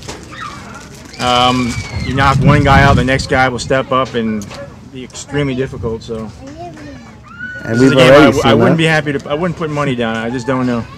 They're both that good.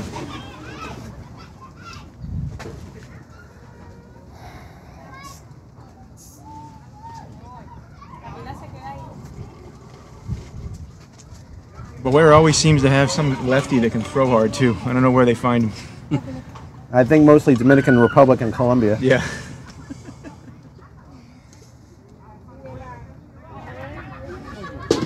That one in for strike 3. That's it.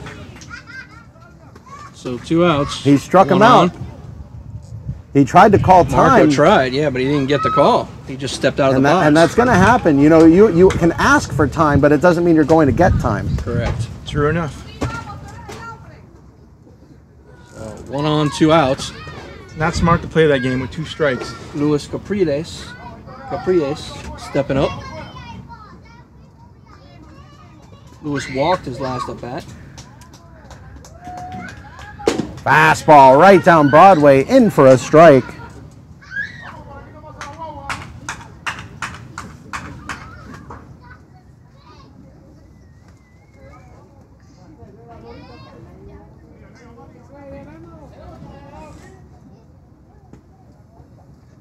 Left outside for a ball. That seems to be, Eric, his location. He tries to locate that fastball just off the outside part of the plate in hopes that you'll swing at it.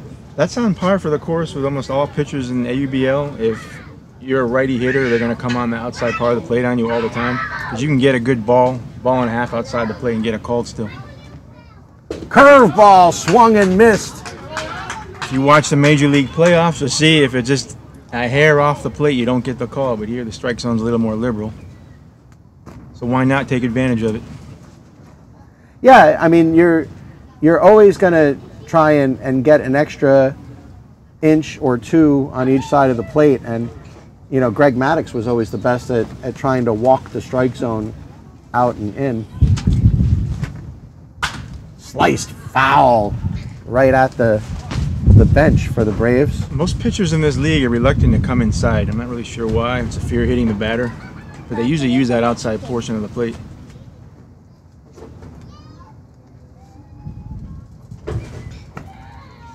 Going over the roster here, it looks like some of these teams are feeling almost a football squad. Yeah, they were loaded for bear today. They do look like a football squad, both of them.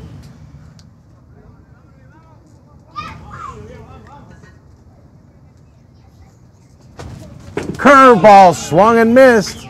He struck him out, and that will do it.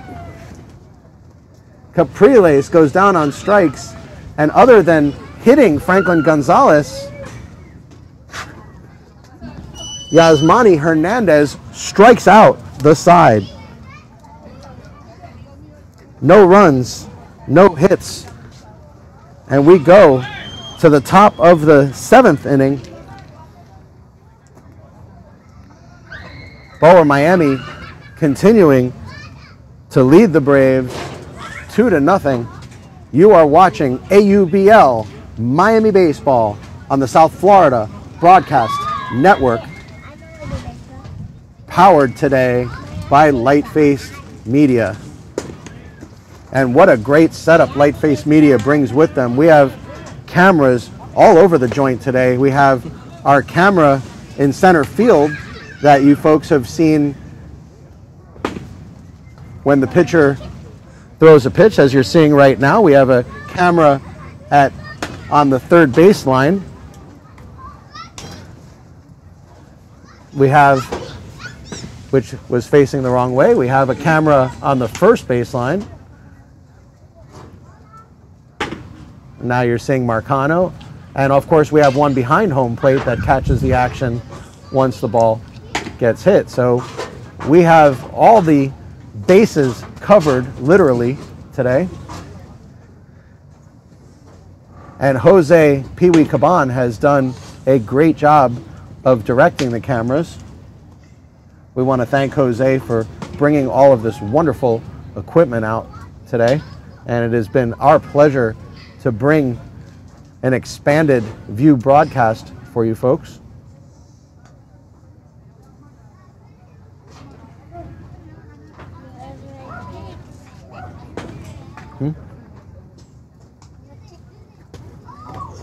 Jose doesn't know it yet, but we're going to be roping him in to do more of these broadcasts.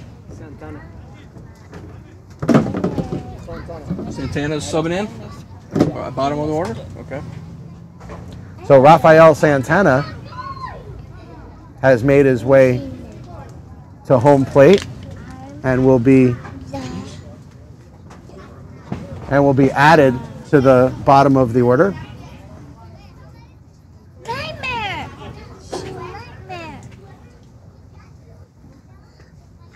Albert Martinez letting us know that Santana has checked in and has been added.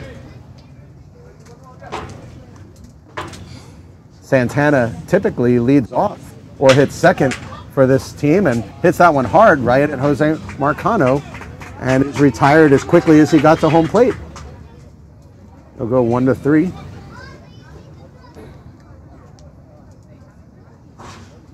So Silvio Silva, the manager, now steps in.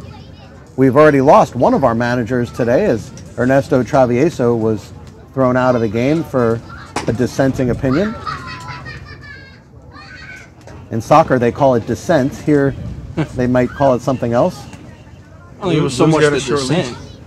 I think it was the fact that he just wouldn't let it go. And the umpire finally had enough and said, you got to go. There's a shot to second. Up and over to first, and he got him. Nice play. Nicely done. Silva goes down 4-3. 2 outs in the inning. I am joined today by my partner, as usual, Justin Bresner, and also here today is Eric Moore, who is gracious enough to join us today. That one hit hard into That's left going to drop. field, and that's going to be a base hit.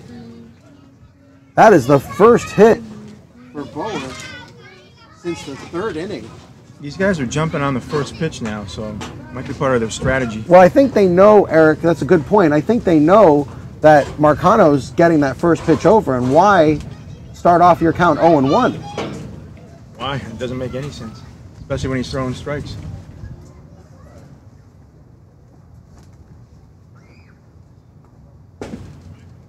Starts Lefty-lefty match. another batter off with a strike, which is Uniel Cabrera stepping in now. I think this is the first lefty-lefty matchup we've seen.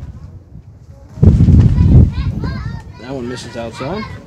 Jay, I was going to ask you, in the major leagues, the umpires are graded on ability. With the exception of Angel Hernandez, if you do well, you get to work the playoffs. Is it the same thing in this league with these umpires? Yeah, it is, Eric. It's a good point. And that one roped into left center field. Going back, and it is over his head. Here comes the throw in. Here comes the play at the plate. He's going to be safe at home. Safe at home. It's an RBI double. Uniel Cabrera rips one all the way to the wall in left center field.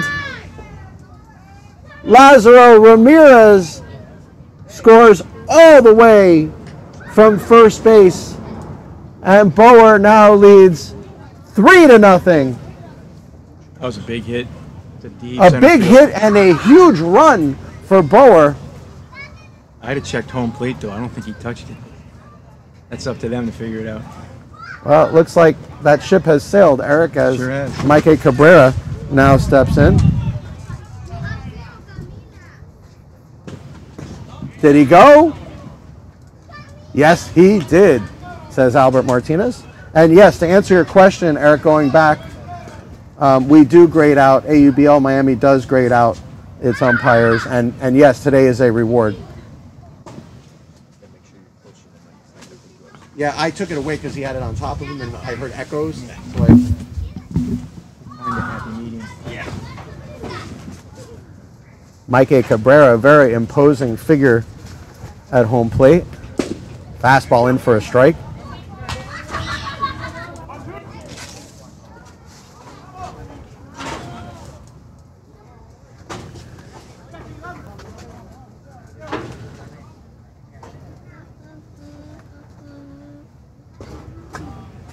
He swung and missed at that pitch in the dirt. Lefty on lefty. And that will do it. But another run gets across. This is the death of 1,000 cuts here, Eric, as Boer now leads 3-0. With the roster sizes these teams have today, you get late innings, you might actually do a little lefty-righty strategy.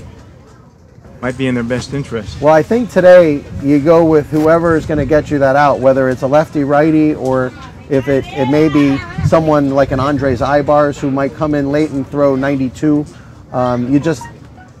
You need to, you're looking at the game as a manager, of course, and you need to manage the game to the best of your ability, whatever gets the job done. And today is one of those games that a lot of managing will be done on both sides.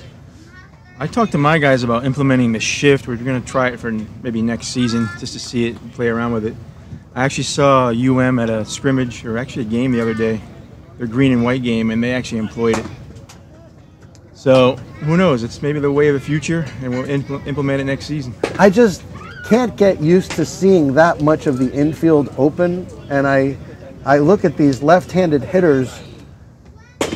If you can lay a bunt down, it's a hit 10 out of 10 times, is if it you not? can, but bunting's a lost art, and if you have an athletic third baseman or a pitcher, they can cover it. So you got to know your personnel. We move the table this way. What are we doing? Moving the table. I can't see this. Where are you You going? gotta turn it. It's the shade.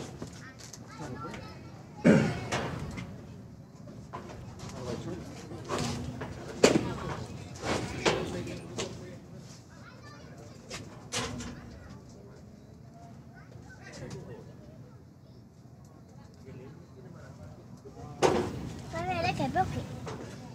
Now it's just that one corner. Well, folks, the hour is getting late for the Braves. We are in the bottom of the 7th inning. The Braves now trail 3-0 to Boer, Miami. This game has been everything we expected, an absolute pitcher's duel. And Boer, Miami has been able to squeeze 3 runs off of Jose Marcano. And there's a good profile look of Andres Ibars. And there's a hard cut fastball in for a strike. They got to do something. They got to play for just 1 run just to get the momentum going. Yeah, momentum is the word there, Eric, because what we found in these broadcasts, and Justin and I have done enough of them to know that momentum is critical in most of these games, and who wins and who loses. Typically momentum is what will dictate that. In this league, a 3-run lead is pretty much nothing. It'll evaporate real quick. All right, guys, I'm going to do something that's probably never been done ever. I am going to go out in the field and take pictures while I am broadcasting. Okay. I'm pretty sure this has never been done.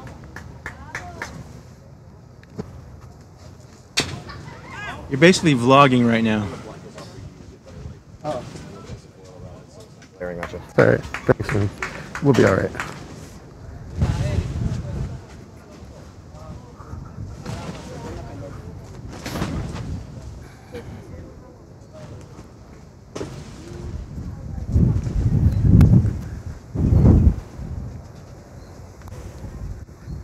He got him swinging. So 1 out now in the bottom of the 7th.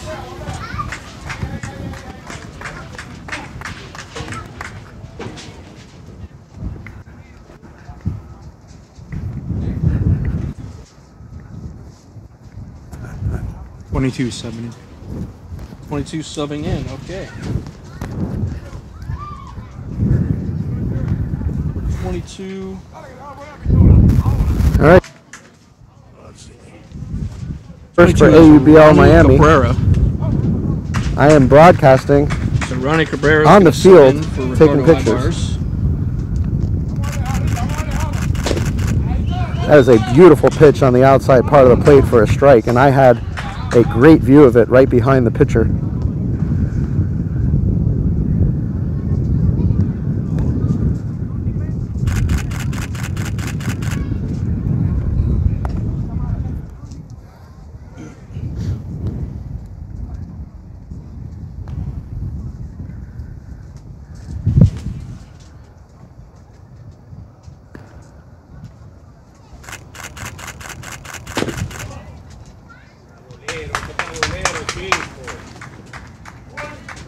Just missed for a ball, 2-1.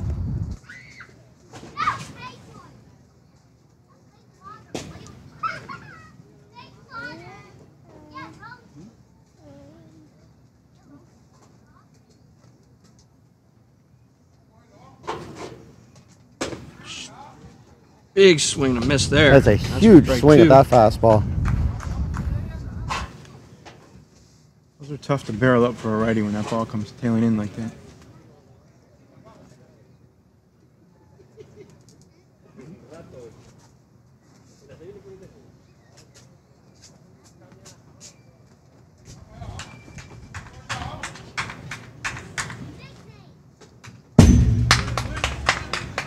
Boer fouls that one back towards us.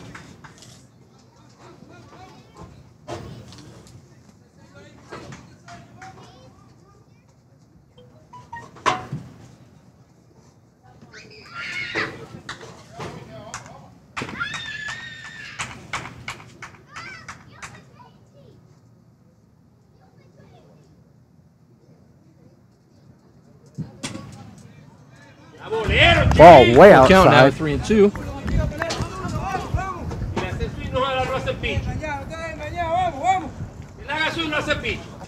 Big at bat for the Braves. They need something. Need some kind of The pressure mounting as this South Dade Toyota Braves team is down 3-0 Boer will see if he can make some solid contact here on here in the the count. bottom of the 7th inning. Bola, bola, bola. ¿Qué más va a hacer? Bola, bola, bola. Got him swinging. Big swing and a miss. He As struck him Jay would out. say, he struck him out. Got him. So 2 outs now. Braves down to their last out in the bottom of the 7th. Trailing 3-0 to Boer.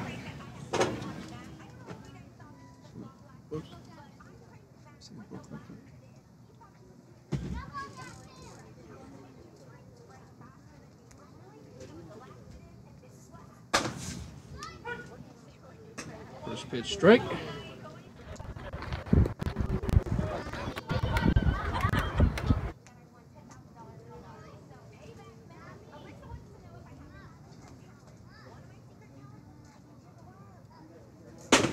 Big swing and a miss. Strike 2. Pedro Roa. It's 90, number 99.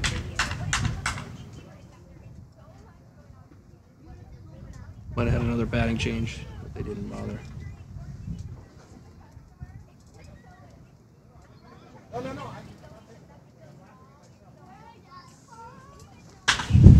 Shot that one foul. Oh, it's 99. Maybe that's what it is. Yeah. Wayne Gretzky. Well, guys, I think I might have been the first person ever to do commentary while standing in the middle of the field. It might become a trend. And I'm sure I was visible in the center field mic as well. And that one hit hard, and that's up the middle for a base hit, which is just what the doctor ordered for the Braves, is Pedro Roa with a 2-out single. And boy, did the Braves need it there, Eric. That might have hit you if you had just stayed out there. Yeah, it's a good thing I came in, huh? Years back, you screened a ball on me when I was playing second base, and you captured it live. That is one of my favorite moments. I got a double play on video on a ball that went through my legs. I picked it up at the last millisecond and made the double play. Yeah, I almost actually hurt you by being there. Fastball up high for a ball. See if the Braves can get something going here with 2 outs here in the bottom of the 7th inning. As Dade Aristigueta, who is 1 for 2 on the day, one of the few people to actually get a hit off of Jorge Hernandez. Now, of course, facing Yasmani Hernandez, and that one in for a strike. Fortunately, stealing doesn't seem to be an option with a lefty and a hard-throwing catcher. So they're gonna have to make a hit here. Well, we'll see what kind of speed Pedro Roa has. I don't think he's a threat to steal. His lead is not that big, only about 5 feet over there. Time is called.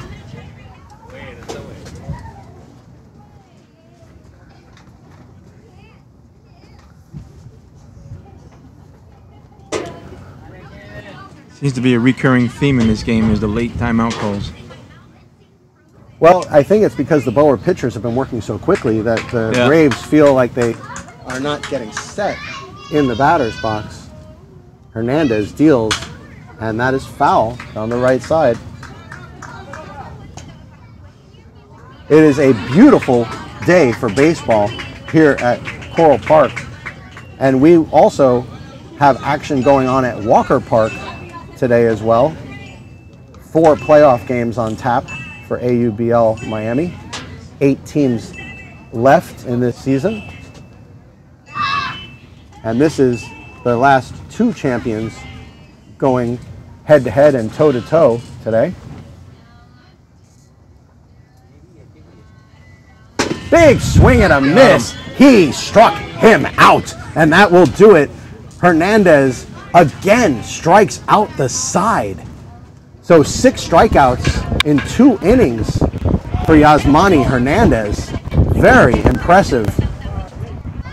Pitching around a hit batter in the 6th and a single in the 7th. So no runs on 1 hit. And we go to the top of the 8th inning here at Coral Park High School. Okay. Boer Miami leading 3-0.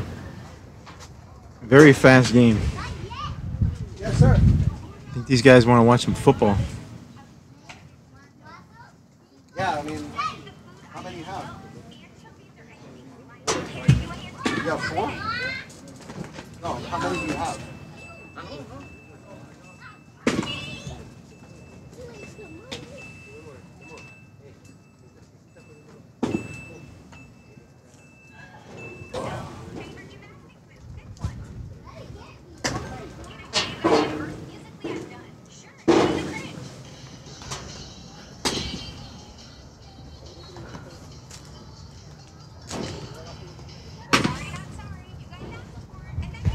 And this game cruising right along. We are only 2 hours into this game and only 2 innings left to play. This is the kind of pace that Major League has been dying for but hasn't been able to implement. Well, you know, I think, Eric, also as we take a look back through time and you look at the games from the 1960s, they used to play double headers because they felt like 2 hours wasn't enough. Right. You know, the fans would leave after, 2 hours and 4 minutes and feel like, you know what, I could use some more baseball. And of course, Ernie Banks had the legendary statement, "Let's play 2," and we rarely see double headers anymore in baseball because one game could take 4 hours and 38 minutes. You know, what are you going to do? Play 9 hours? I mean, it's gotten ridiculous. And just to make your point, Eric, you're right. Major League Baseball is looking for ways to speed up the process because the games have gotten much slower. But our game today has gone very quickly. Nice play over there at first base. Here's the throw to Marcano, and the ball gets away. Here's the throw to second base, and he'll be safe at second. So that'll go as an error. Rydell Medina will reach on a hit, so the original hit will be ruled a hit, and then the throw getting away will get the runner to second base on the error. Yeah, the pitcher didn't quite cover it fast enough and it caused him to rush the throw. That's a hit.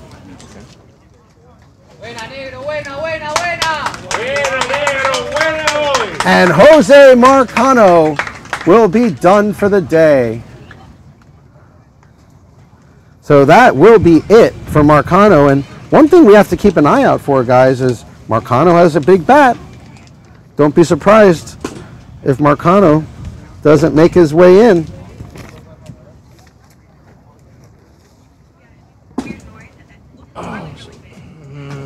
So Orestes Melendez will be the new pitcher. Melendez takes a long stride with that left-handed frame and throws very hard. And we'll see what he has to offer these Boer batters. The batter for Boer will be Javi Marta-Carrena. There are no outs. And Boer has their potential 4th run at second base. The Braves still have not scored in this game. Boer leading 3-0. And Marta-Carrena carries a very big bat with him. Tremendous home run power. So, Eric, I don't think you'll see Marta-Carrena bunting here, do you? You don't see much bunting in the AUBO period. It is this would be a situation to bunt, would it not? You've got your number 6 hitter up with no outs and a runner at second base. You want to get him over to third, don't you? You'd like to see it. We'll see if the Boer manager has it in his strategy. Well, maybe Marta-Carrena, with his excellent back control, might be able to get a ground ball to the right side, which would act almost the same as a bunt and still advance that runner to third base. So Rydell Medina, the runner at second base, and Javi Marta-Carrena that you see in your shot right there. I've never known Boer to play small ball, but we'll see. I don't think you'll see it here today. Swings, and that ball comes right at our broadcast booth. I think all 3 of us flinched. I did. I know I did. Yep. Even with the padding and the fence and everything, it's coming back here about 90 miles an hour. Good opportunity to get Marta-Carrena a shout out here, as he just opened his business, Made Easy Roofing and Consulting. I'm holding one of his business cards in my hand right now. Marta-Carrena, a certified roofing contractor. Big swing at that one. You can reach Javi Marta-Carrena if you're looking for a roofer at 786-350-8124. Or you can email him at madeeasyroofing@gmail.com.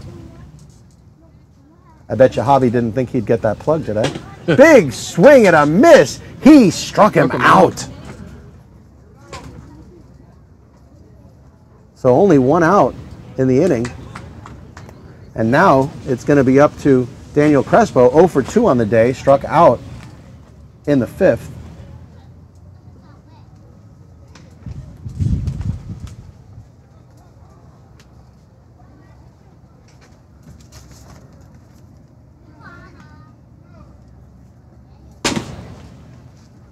Just misses with that one. Orestes Melendez is your pitcher for the South Dade Toyota Braves, and you got a good shot of him right there. There's the fastball, just missed.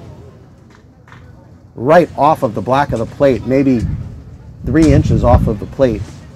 It was a collective sigh from the bench there. I'd even put a slash next to sigh and put groan. Okay. Maybe a slide. Yeah. Sigh/groan. Sigh/groan. Just missing with that one. It's 3-0 is the count now. As you can see on your scoreboard, 3-0. Top of the 8th inning. Boer leading 3-0. Boer with 3 runs on 4 hits. Green light with to no swing. runs on 3 hits. Oh yeah. Oh, he had the green light, and right back to Melendez. Very nice play from Orestes Melendez. And that is 2 outs in the inning. I'll tell you guys, that was a couple inches from being another run for Boer right there. Runner still stranded on second.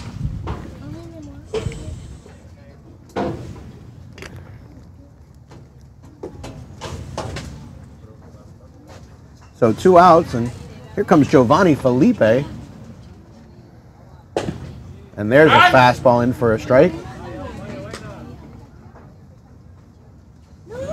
Again, we want to thank Lightface Media for all of these great camera shots you're getting.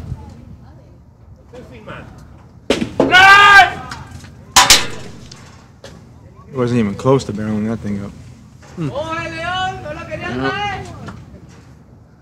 It's in a hole now. Some boisterous fans now joining us in our broadcast booth.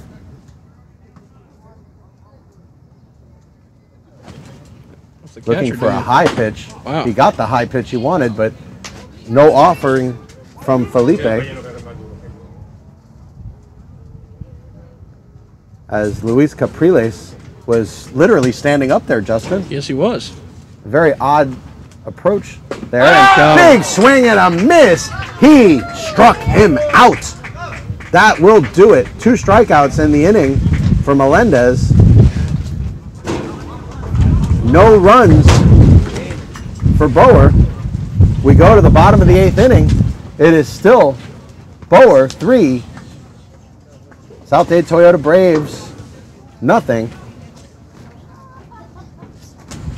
Braves are going to have to get something going right away. That's your mommy. Mark the error from last inning. You had it. So I see 1 error. Yeah, that's why it's there. No, not that I saw. That was the first one.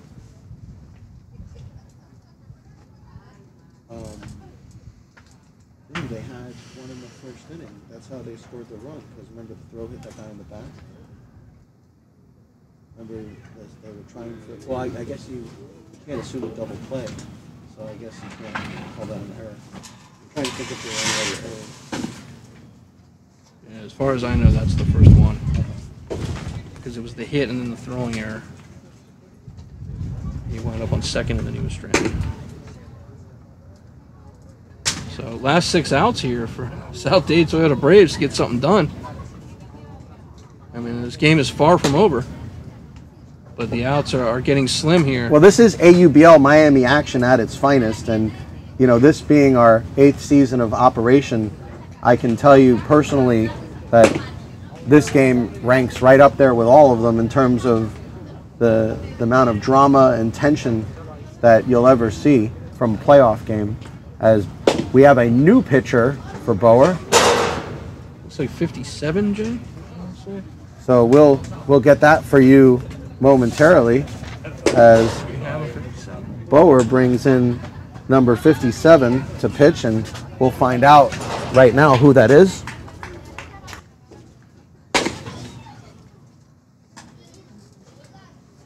Man, he's throwing hard. Yes, he is. Jay Hayback will head over to the dugout to find out who this guy is. He is rifling the ball in. One thing we're sure of, it's not another Hernandez. They are out of Hernandez as far as we can tell from their roster. And the Braves couldn't be happier because both Jorge and Yasmani were beating them up pretty good. They don't seem to be out of quality pitchers, either team. No. I don't think we're going to have a problem with pitching here.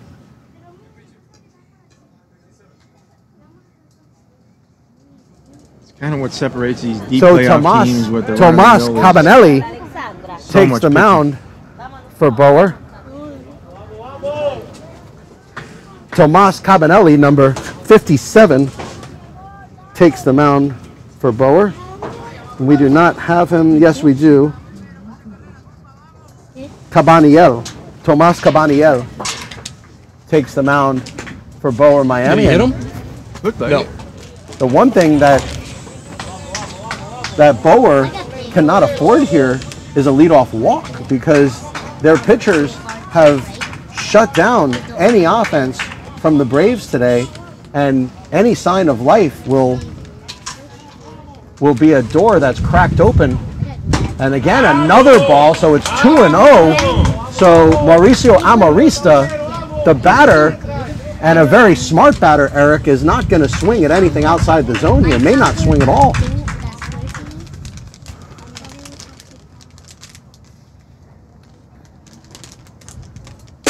Another high one, and now it's 3-0. And Eric, if I'm the third base coach, I'm giving the take sign as loud as I can. I might even say it out loud. All day long. I might not even care if the other team hears me at that point. It's pretty obvious at this point. If he swings, someone will tackle him. In for a strike. So he gets the get-me-over fastball. In for a strike does Cabaniel.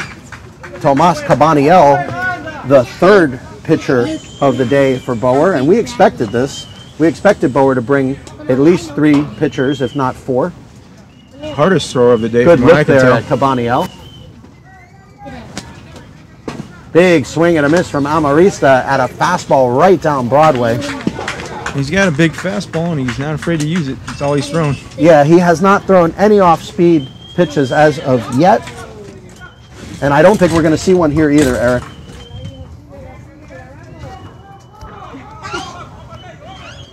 Full count. See what he's got. Right down Inside corner for strike 3. He struck him out. Amarista goes down looking on a 50-50 ball there. That could have just as easily been called a ball. You got to protect the plate in that situation. Well, we say it over and over again that with 2 strikes, you've got to expand your strike zone. Don't leave it up to the ump. Braves down to 5 outs to get something going here.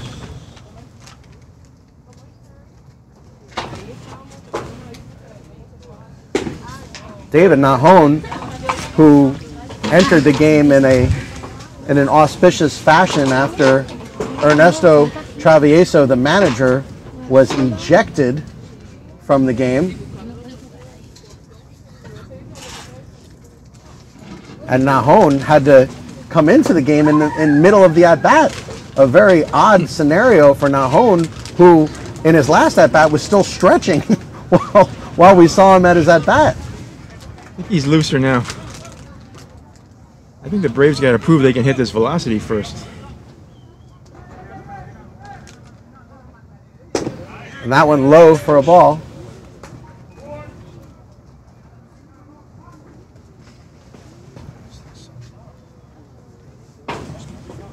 The sun now peeking its way out again. It has been a beautiful day for baseball. Doesn't seem to affect the fielders as of yet. That's probably Oh, that one hit hard to right field. Going back, it is gone! It is gone!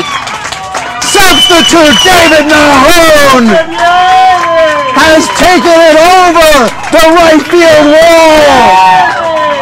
A monster bomb from David Nahon.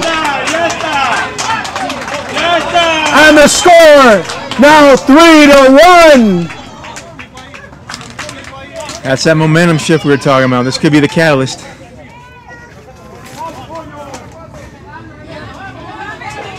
And the super sub that looked completely off kilter in his previous at bat puts one over the fence.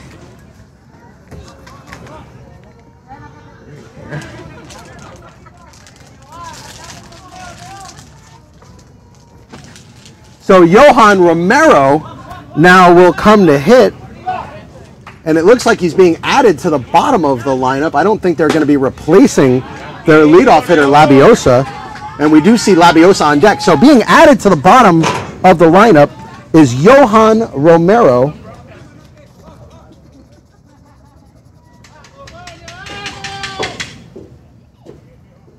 A huge bomb from David Nahon. A substitute, unbelievable, comes in and hits a absolute rope to right field over the wall into the wind.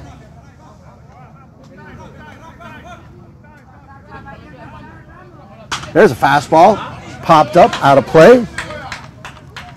When you see that many fastballs in a row, it's bound to happen. And that's the thing also, Eric, this Braves team is way too smart. And they will see when a pitcher doesn't have off-speed stuff, and they will capitalize on it, especially with the top of the order coming up. This Braves team just got a shot of life, an injection of adrenaline. There's the curveball, and he missed with it.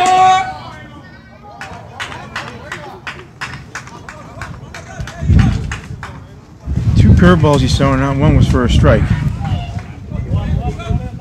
And he's got no confidence in it right now. No way he'll throw it here, huh? Fastball in for a strike. And I guess we had a different count. That is strike 3. We had the count at 2-1. So somewhere we missed a strike. Right. Because I was trying to reset the pad over there. So that is a strikeout.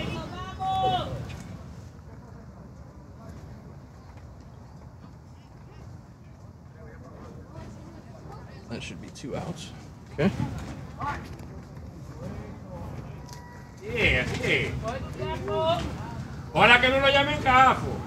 So Tomas Cabaniel gets the strikeout. And with 2 outs and the score 3-1, here comes the leadoff hitter, Nelson Labiosa. Fastball in for a strike.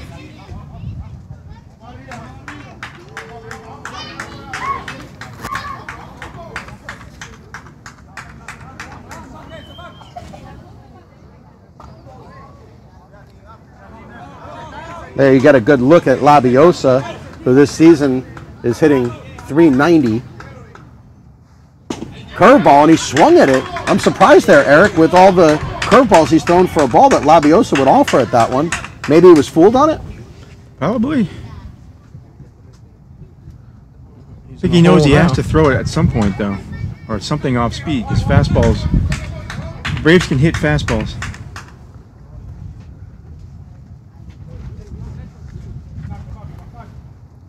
Fastball outside. Count 1-2, says Albert Martinez behind home plate.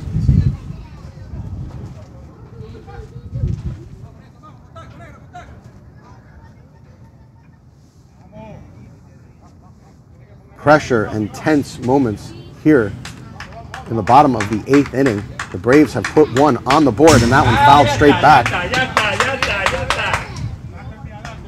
The score 3-1 in favor of Boer, Miami.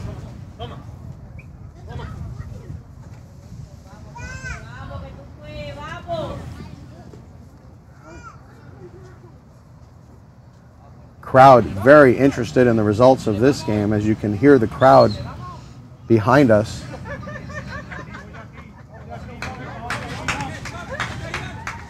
Tense moments here. Bottom of the 8th inning. Braves with only 4 outs remaining. Fastball swung on and missed. He struck him out. That will do it.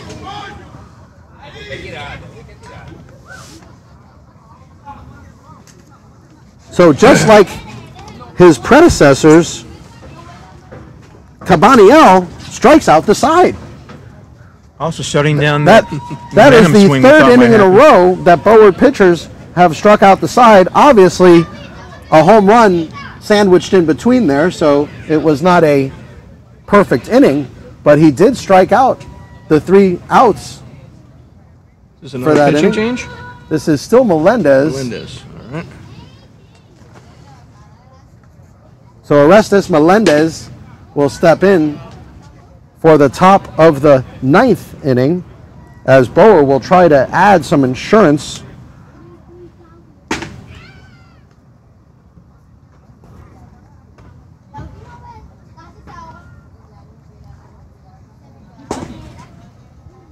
Orestes. Wasn't there an Orestes Destrada? Orestes Destrada was an original Marlin, came from Japan, and was a switch-hitting home run hitter. Hit 20 home runs for the Marlins in his first season in 1993. I believe a frequent MLB Network contributor. Or was at some point. Yeah, Destrada has been in the broadcast game for quite a while.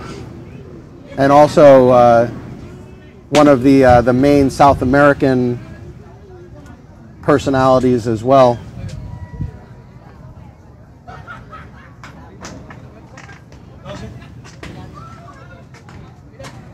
So here's a batter the Braves have not gotten out today, is Rafa Quintero. Quintero tripled and scored in the 3rd and walked in the 6th in his 2 at-bats. And has hit another one! This one going back, and it's going to be off the wall! Quintero breezes into second base and absolutely smoked that ball. Stand-up double. Quintero leads off the 9th inning for Boer with a rocket shot into left center field for a stand-up double, and that'll bring up J.C. Estevez. Which could have been a home run in several parks in AUBL as well. There are some high school fields, like Archbishop Coleman Carroll comes to mind, that ball may have gotten over the wall. But here at Coral Park, it takes an absolute bomb to get the ball out of here in any part of the park, but especially in that part of the park.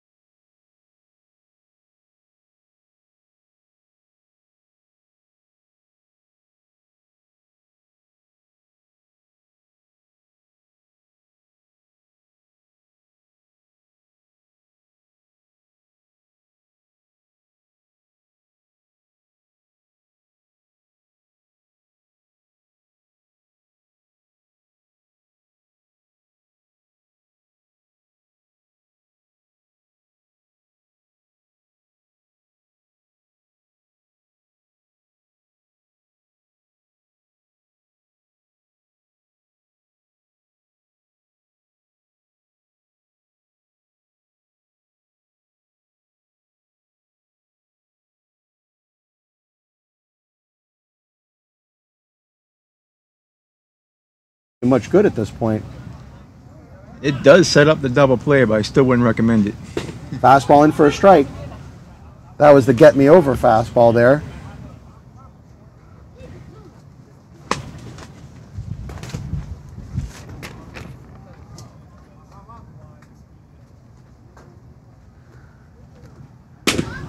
Melendez gets another ball over the outside part of the plate, so the count now full 3-2. He has fought all the way back to a full count. There's a big pitch right here.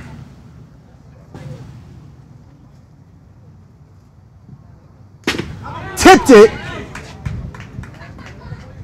and it is strike 3. J.C. Estevez goes down on strikes, and that is a huge out for the Braves. And here comes the assistant manager for the Braves to have a little chat as Argenis Martinez, 0 for 2 on the day, steps in. Martinez had that sac fly back in the 3rd inning to score the important 2nd run for Boer, so that was a very important at-bat. And it looks like Melendez is coming out. Who's coming in? Is it going to be Andres Ibars? The tall right-hander Andres Ibars, the flamethrower, coming in.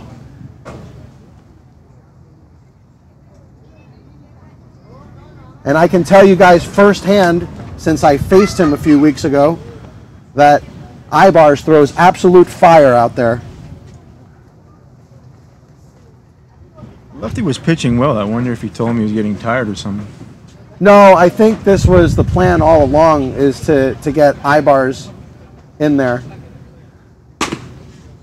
Ibars is their closer, and we've seen the Braves do this. I've actually seen 3 of their games this season where they've taken out a pitcher in the 9th inning to put in Ibars.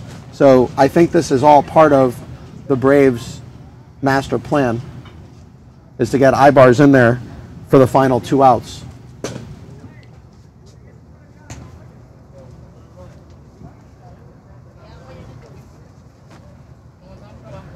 So when my team, the Dade Diamondbacks, played the Braves back a month ago, we had the tying run at second base, and unfortunately I had to come in as a substitute for a player who had to leave the game.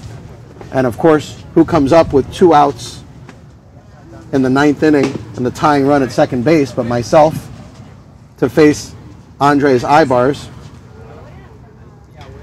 And after fouling off 3 or 4 pitches, Ibars finally struck me out. Not an enviable situation to be in. Well, I knew the fastball was coming, so I actually was starting my swing a little early, Eric, and I still couldn't catch up to it. Even the foul balls I hit were on the right side. We had a player last season, as you know, that hit 98, confirmed by Major League Scouts. Ended up getting drafted 21st round by the Angels, so it's pretty cool to see 98 in this league. Yeah, and that player now, I guess, is in the Cubs organization. I can't remember which. Angels. In the Angels organization. He went 21st and played in the AZL Arizona Angels rookie league.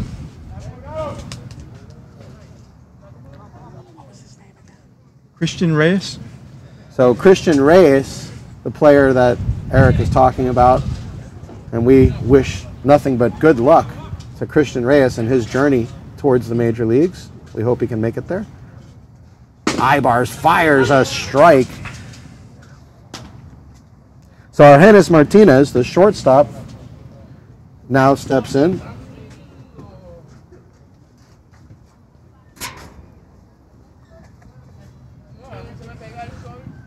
And the one thing, Justin, that we always see with Andres Ibars, he throws strikes.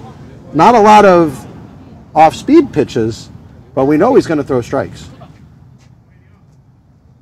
There's the fastball again, popped up, and out of play. He showed his curveball in warm-up and had an exceptional break to it. He does have a very good curveball, but rarely uses it.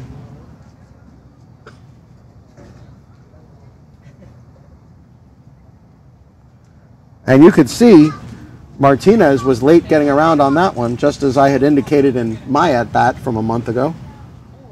Very rare for people to get around on this flame-throwing Andres Ibars. There's the fastball, and it was up and in. And it's a good thing Martinez got out of the way, because that thing was riding 0-2, you can high nibble a and bit. hard.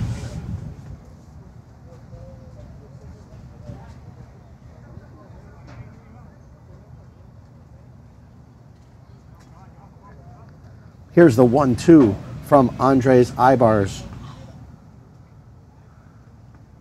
Fastball just missed on the outside part of the plate. The count even now at 2-2. There is one out here in the ninth inning. Runner at second base is Rafa Quintero. Not pictured in your screenshot there, as he is taking his lead now off of second base.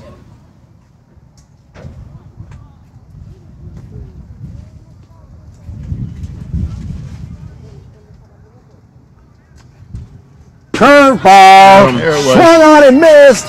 He struck him out. There is the curveball, and guys, you saw it. He can throw it for a strike at any time. And when you're throwing your fastball at 91, that curveball looks like it's coming at 41.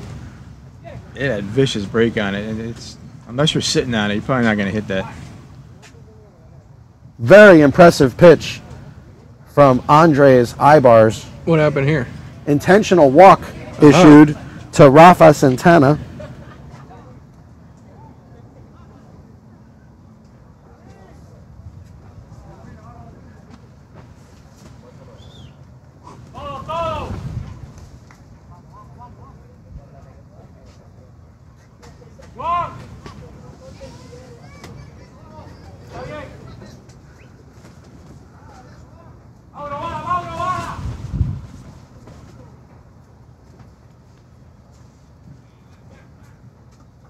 Fastball just missed. Silvio Silva, the manager, now comes up with runners at first and second. Rafa Quintero at second. Rafael Santana at first. Two Rafaels on base for Silvio Silva.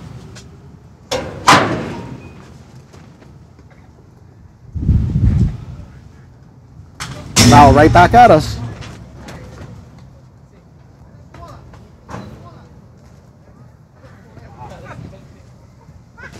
And there's Rafa Quintero at second base. Rafael Santana at first. Here's the 1-1 with 2 outs. Curveball pounded into the ground. There's going to be a hard play. Up and over to first. He got him easily. Boy, he made that look easy, guys. Very nice play over there by Nelson Labiosa. Very smooth play, and that will do it. I'm impressed he was able to get a piece of that curveball and put it in play. Had another nasty break to it. So no runs in the inning. Boer goes down, but Boer continues to lead the South Dade Toyota Braves 3-1. We go to the bottom of the 9th inning, guys. This is it. That's it. 3 more outs for the Braves. Unless they can put 2 runs on the board, this will be it. And another new pitcher.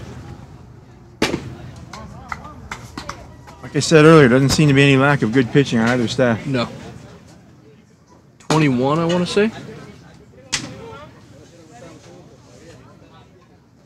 We don't have a 21. 61. 61. We don't have a 61 either.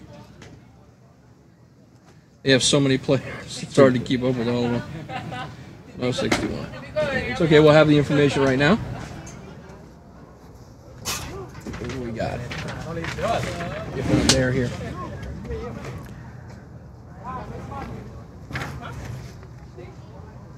Other side.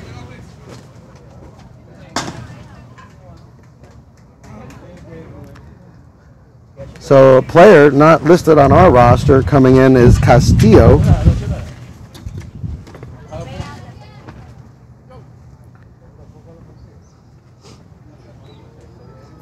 Diodani Castillo.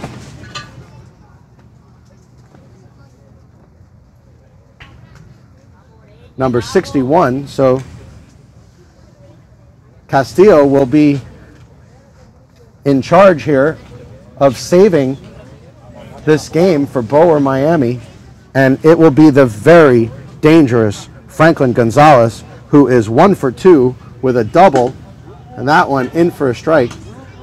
Gonzalez doubled in the 4th, was hit by a pitch in the 6th, and is one of the most dangerous hitters for this Braves team. That one has popped up, and he makes the catch. Or did he? He did. It was on the transfer, they say. So 2 outs away now. So Gonzalez flies out to the first baseman,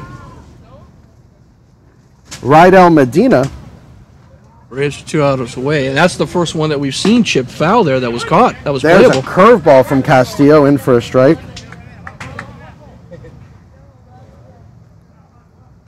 Working very fast, and another curveball in for a strike. He gets the ball and he slings it, doesn't he, guys? Sure does. He's not messing around. He's coming right after the hitter. Fastball. Little high. And look at how fast Felipe is getting the ball back to Castillo. He actually got it back so quick, Castillo had to take a walk around the mound. Both pitcher and batter are working real quick. Castillo's motioning like, hey, man, you're throwing harder than I am. There's the curveball. Hits a right field. That's well hit. Going back, and he makes the catch. Well hit ball, though. Nice Very catch well out hit. there. That's a tough pitch to hit. Yeah. So didn't amount to anything, but it was well hit out there. Uniel Cabrera makes the catch for Boer, and we are down to our final out, guys. It's all or nothing for the Braves. This is number 1 for the Braves. Luis Caprias. And that one in the dirt. No chance of swinging at that one.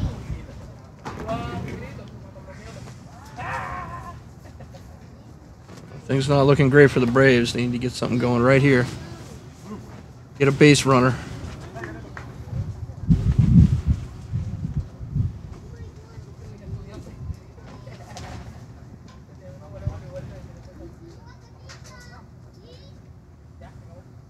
Fastball hit hard, but right at the shortstop. Our hit is Martinez, and that will do it.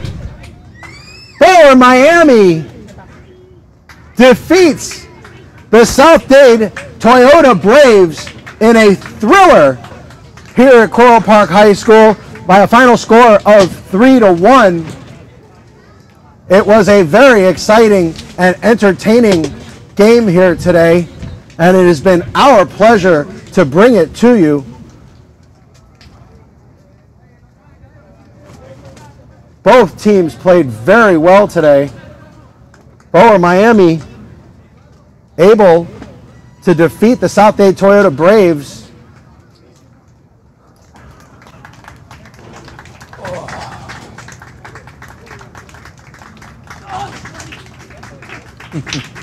Just to recap the runs scored today, it was Uniel Cabrera scoring the first run in the first inning on a check swing from Mike A. Cabrera. That the first runner, Lazaro Ramirez, was thrown out at home. The throw went to first base to try to attempt a double play and hit Mike A. Cabrera, and the second runner, Uniel Cabrera, was able to score from second base. That was the first run of the game in the first inning. In the third inning for Boer, Rafa Quintero hit a shot to left center field that ended as a triple. Argenis Martinez knocked him in with a sacrifice fly, and it was 2-0 Boer throughout the majority of this game. It wasn't until the bottom of the eighth inning when substitute David Nahon hit a ball over the right field wall for a home run that made the score 3-1. It was Lazaro Martinez who had scored for Boer the prior inning on a double by Uniel Cabrera, so it was 3-1 at that point, and that is the final score here at Coral Park High School. We want to thank everybody for joining us today. For myself, Jay Haybacht, for Scotty Berman, who did a great job on the mic today, for Justin Bresner and Eric Moore, we want to thank everybody at Lightface Media for their wonderful production today. And we will see you next time. The final score for the final time, Boer Miami 3, South Dade Toyota Braves 1.